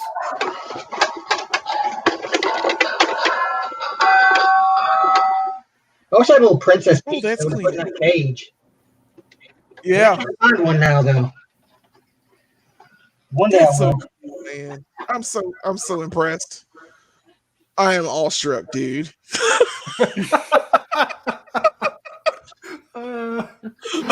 That's great. That's great. All right. Jelani, you're up. Show and tell. All right. Well, I mean, God, I cannot follow up with that. How do you follow up with that? Yeah, that's why I picked you. You just Oh, whip out, thanks, man. just whip out your peen. That's how you win. Throw out your Oh, dick. okay. That's Top this motherfucker. All right, so I guess I'll start with my little mediocre show and tell today. I had to get my favorite Jedi, Oh, Oh, he definitely gets got. Kit Fisto, man. I love me some Kit Fisto. He He's goes out like a like- bitch, dude. He does, but it's not his fault. He I just mean, don't they all though? yeah. do. Yeah, Even Mace Windu kind of goes out like a not bitch, Obi-Wan, right? bro. I gave him Mace Windu's cloak because I want him to have a cloak for the scene where he dies horribly. But like, I liked him in Attack of the Clones because he like shows up and knocks C-3PO's head off of that battle droid Oh, body. yeah, he does do that. So, and he smiles when he does it. It's just so clever, and it's just a little thing I like about that movie because that movie is horrible. But that was one of my favorite things about it. He's used a lot more in the Clone Wars animated show. Yeah, and then let's see. I have, of course, the Dragon Slayer the Ranger Slayer that I got from you Mike guys. was like, just looked up at the right time. He's like, why the fuck am I on? like, what's going on? Ranger yeah, Slayer. great Yeah, I yeah. like this figure. I'm trying to still work on how to put the arrow I in. know they're kind of. That same arrow comes with Kimberly, and it's a bitch. But here's the It- thing: it have you is. figured out how to make the fucking 3 arrow thing work yet, Jelani? No, not yet. Like not at all. I have no clue because I try to put it in, it falls out. I'm like, I know. got 2 clasps on the side of the bow. Yeah, you And would think it could clip on there, It right? just clips on, and I'm like, no, it doesn't. And then I'm- it's also molded for her Yeah. hand. Like, I'm using sticky tack. I decided to just put sticky tack on them, and it looks great. And then Hitman was like, man, why'd you take it out of the box? It's gonna be like worth money. And I'm like, Toys are meant to be played with. Hitman. damn straight, man. So He doesn't open anything. don't worry, my next he cries when I open things in front of him. yeah, It's my great. next Great. my next show and tell on the Rockin' Robbie Live, which I'm probably going to be skipping this week because of the expo, but I'm opening up the Draken, which people are selling for $100 right now, but they're going to reissue this shit, you know. Yeah, it's coming. All right. Well, I just ordered it. I just put in an order for it. oh, cool. I want For one. Draken? Yeah. I want one because it needs to go. I need to get with a Ranger Slayer. I need Yeah, it. Well then hold on then. Let me reorder a new one. and Hold on. Well, if he does that, I want to reorder my new one too. Oh, get one. They did. They reissued the Draken and Yellow Ranger for. They just reissued those, so I just put my Nice. orders in. cool. I haven't opened my Draken either. I don't think I'm gonna open the Ranger Slayer, bro. It's about to go for too much. Seriously. It doesn't have Chris Tucker in it though. Yeah, I don't want Okay. it. And finally, I want to go ahead and get this over with because I know you're going to do probably a video about these later, but I still want to show them off. I finally opened them. Oh, nice. Beautiful. I'm And- proud of you, Jelani. I'm Holy proud of crap. That's I'm cool. so excited that I got all these, and like I love the fact I only as a kid I only had Ray and Peter. I never had Egon or Winston, Mhm. and I never had Ecto 1. But I also have of course the ghosts, and this is like the grabber ghost, and Nice. then this is the lasher ghost. I think I can't remember the names, but that comes with that one came with Peter. Oh, that one is Monkey Bone. Okay, Yeah, that's Monkey Bone. that's We're Monkey Bone. stretch. That comes with Ray. And then this is I don't know the name of these. This is the one that comes with Egon, and it fits over his head. Yeah, like, that's the best thing about that one. Yeah, I was like, oh crap, I got to do it, but it doesn't really. But it kind of fits over his head, like you can only see over his eyes. I I like think it that. probably works better with another figure Yeah, because Egon's Oh. got a tall head. yeah. And then this one came with Winston. It's like the grappler. He's got like Winston Man. But yeah, that's all I wanted to show. I know you're probably doing a whole thing with it, but man, I will. I got mine right here, you know, and I'm gonna do an unboxing video, a whole separate thing. You know? Cool. I'm gonna find more. I'm just gonna buy some so I can keep some in the box. I don't care what they look like. I don't give a shit. There's two. I saw 2 sets for 100 each at the expo. Yeah. Mhm. Okay. Well, it's $20. 24, 60. It's $20 more. You I 15 need to a piece. get. No, I still need a Slimer and I still need a Stay Puft They- Marshmallow. I saw the Slimer and the Stay Puft. I think they had for 20 or I need 25. to find them. Those are closer to normal price because they were easier to find. They're easier to find. Yeah, Those were the coolest ones to me. Yeah. David says that Castle Brooks is just a redress of the Fisher Price baby's first castle siege. What the fuck? Seriously. Weird stretch. Weird flex. Man, Billy says, Brooks. stop playing with action figures, get in the gym, Batflick forever. Oh my By the god. bro, I ain't going to the gym right now. But Really? my apartment Oh, fitness center no. opens Monday, and I'm very excited about a more low key kind of gym experience. So I'm excited Enjoy about that, that. dude. Enjoy that. Jelane's like, you enjoy that, man. Shit. Yeah. All right, Yeah. Strickland, show and tell you're up. Show and tell, I'm up, man. I rap like this, man. I rap off beat, so I talk like this. Go. If that ain't me and that ain't That you, ain't you, then who the who hell? the hell did- did we just drew? White Ranger Tiger Power. Oh, nice. It's the legacy version. Cool, man. White Ranger Ranger Tiger Tiger Power. Danger, tiger power. I like it because it's got. I just like it. It looks clean. It's like metallic. Well, he's got elbow joints, which the other ones don't really. The Oh old man, school he ain't one got doesn't- no elbow joints on yours, No, I mean I have. I got Dude, them do you know how many Tiger swords I got, bro? dude. Weird stretch, man. 3. I got 3 old school ones, and then I got the legacy one too. All right, so I got the omnibus for the only Aquaman story that's ever mattered. Oh fuck you!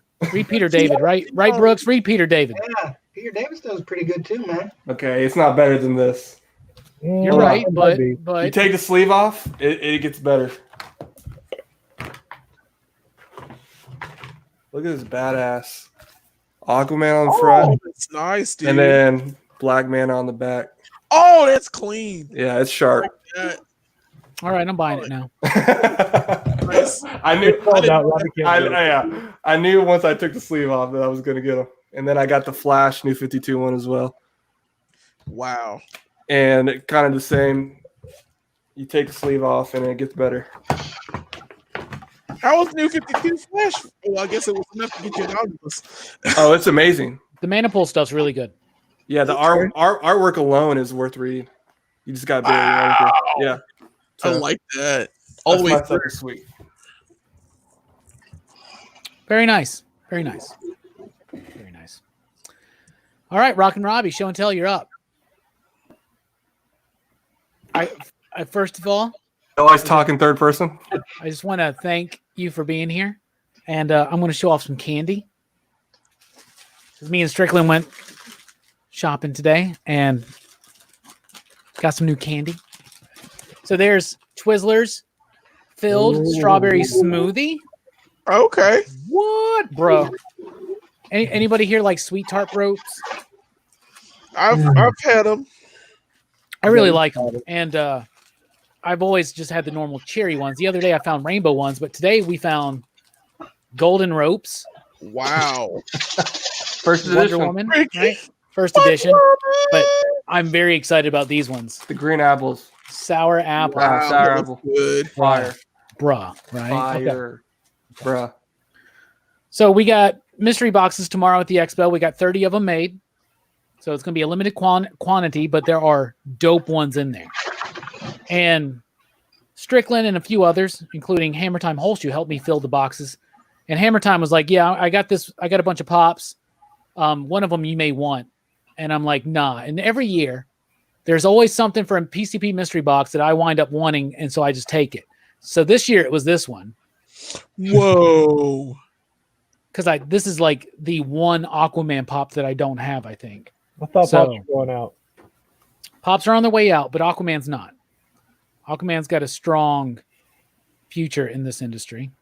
So we're going to open this up real quick. This, of course, is based on the Jim Lee Justice League New 52 bit. It's got tape on it. So let's Never read it. Shut up. I'm surprised you don't have the omnibus. Nah. You've been watching too many. Why don't you just join Jim's channel? Why don't you just like start hanging out with Jim Min on his live streams, you know, and just screw plan. PCP? I'm trying to get there so I can just ditch y'all. Oh, do you need me to introduce you? Yeah, that's why I got the pops, because I'm gonna push pops too. Over on that channel. He's done with Pops, man. No, we're gonna bring it back. Ha. Okay. I got this mic from him too. He gave it to me. Oh, that's nice. Yeah, that's a nice mic right there, buddy, by the way. But that's nice. So let's take a look at this pop. So it's that Wow. scene when he comes out of the water and he's like, oh, dude, look, he's got the beard. He's killing the parademon. The parademon's got, like, looks like he's laughing. It does. Doesn't it? That's actually a pretty cool pop. It's a dope pop, man. Oh, Pop, so pop. I'm very excited about that. What else? Here's a comic book or a trade paperback. This is a Bill and Ted's Excellent Comic Book Archive by Evan Dorkin. This nice. is all the 90s stuff from like Marvel that Evan Dorkin did. So really excited about this. And it's so fortunate that this came in this week because Chris Matheson, the co-writer and co-creator of all three Bill and Ted films, is going to be live on this channel Monday night at 8 p.m. Central Time with me, Rockin' Robbie Live with Chris Matheson, That is so co-creator of Bill and Ted. How cool is that? Very cool. Congrats. So Yeah. then I got another one that we're going to open up tonight.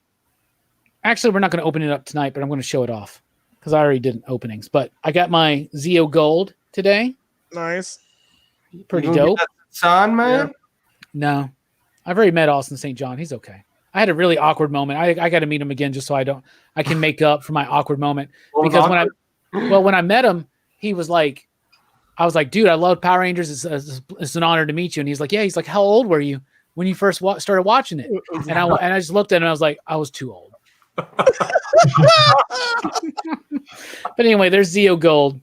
That's pretty cool. It's a great face on there too. He's got the scar and everything. Yeah, I like that. It looks nothing like him though. No, it looks literally like a European version of him. They didn't try on the head sculpts and Hasbro has photo technology. Some of them they tried. Real. Yeah, like Trini's is perfect. Yeah. So I got one more. I gotta get a Trini. It's a new comic book I got from my collection. It's a Kirby classic. It's severely low grade, but low grade is better than no grade, as we say in the industry. But there was no way I was going to get this book unless it was supremely low grade. Wow. Eternals number 1. That doesn't look that bad, dude. What are you talking No, about? it doesn't. Yeah, it's pretty bad. But Was it you my see, pillow? like, Is you the see spine the off or something? it's all off, dude. But Yeah. that's the beautiful thing is like even low grade comics in a bag and board look really It good. looked great. Yeah. Yeah. It smooths it out. It looks nice. No, good. So, we yeah. can press that out, dude. You're good. With the Eternal, I think a press would probably make it burst into flames. The cool thing, this book is super hot right now because of the Eternals movie coming out, and I just want it because it's Kirby classic, and I'm so happy to actually have it, and I got it for a really good price because it's really in bad shape. But anyway, show and tell. So Really, I'm surprised you didn't show that thing I got for you. oh, I forget, it's right here. I forgot. There's one more thing, y'all. One more thing. What you got, Playboy? And old Mike hooked me up with this one just in time. Nice. John Spartan. It's a John Nice. Spartan action How figure. did you not lead with that? How come they got the beret? Because it wasn't in the stack. It was next to the stack. Let me see if I can get a close-up on the face sculpt. To me is actually very well done. Why the hell is his neck like bigger than his head? Because it's a 'Cause it's poorly made action Stallone. figure. Look at that. Oh wow, that is pretty That good. does kind of look like him. Yeah. It I looks don't like have any of his accessories or nothing. And of course, Mike can't just let me live. He's got to beat me. Holy shit, Mike. Oh, I knew I knew they were up there. nice. I knew I had them both. But Why do you both not lead with these? Because I was gonna surprise. Like I knew Robbie had that, so I was gonna surprise him with this. Oh, okay. Like this one was like that. That Spartan is pretty dirty. What the This fuck is one up with was his good. eyes? I have no idea. Like, There's different colored eyes in the movie. Like Yeah. a blue eye and a brown eye. you crack. He kind of has it. He kind of has a blue and he has a blue and a brown eye. That just doesn't look like Wesley. Oh But no, it doesn't- yeah, his eyes are different in the movie for sure. Yeah, they are. yeah. But no, I found That's dope. This thing was super dirty, and I had to Armor all it. clean it. Well, more than that, I had to get a toothbrush and just scrub it because it was pretty bad off. So Yeah, this let's John see. Spartan's pretty dirty too. Yeah, this one was worse, but I wanted to surprise you. With That's this dope. one there. It's funny too is that that little history lesson that we learned on these today. Why don't you tell everybody about it real quick? Oh, was it Mattel that did it? Yeah, because they It's did New Adventures of He-Man. Yeah. New Adventures. This is a New Adventures of He-Man figure, and like wow. the figure that Robbie has is not. It's one of the original figures, but they reused the New Adventures of He-Man for this I had those toy figures. line. Yeah. Like there was I can't remember who did the YouTube video for it, but we Pixel watched Dan. it. Is it Pixel? Pixel Dan. He's awesome reviews. So, Yeah. but it's just like, yeah, like this dude is just it's visor or something like that. Mhm. So, and the scary thing is these on card go for about $50. That's it.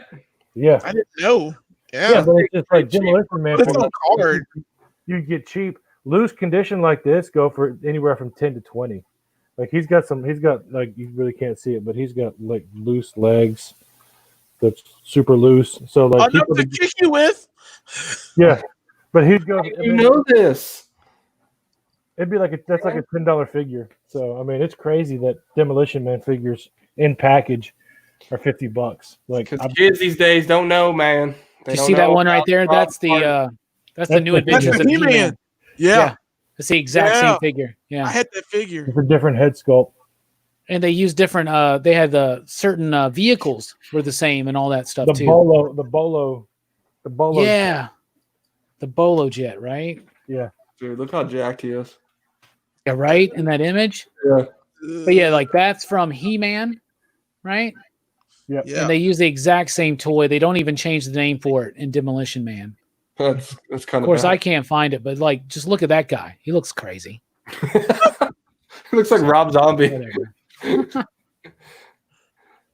Anyway, that was Show and Tell. That was our Demolition Man movie review, and that, of course, was the bullshit afterwards. Anyway, thank you guys so much for checking out the video. Final thoughts. Let's start with Jelani. You guys are great. Man, I think Brooks won though. You guys have a great night. Stay in school, eat your greens, don't do drugs, just like me. Holla, holla. Strickland, final thoughts. I want to believe. Mike, final thoughts. Be kind. Black Lives Matter. Wear a mask.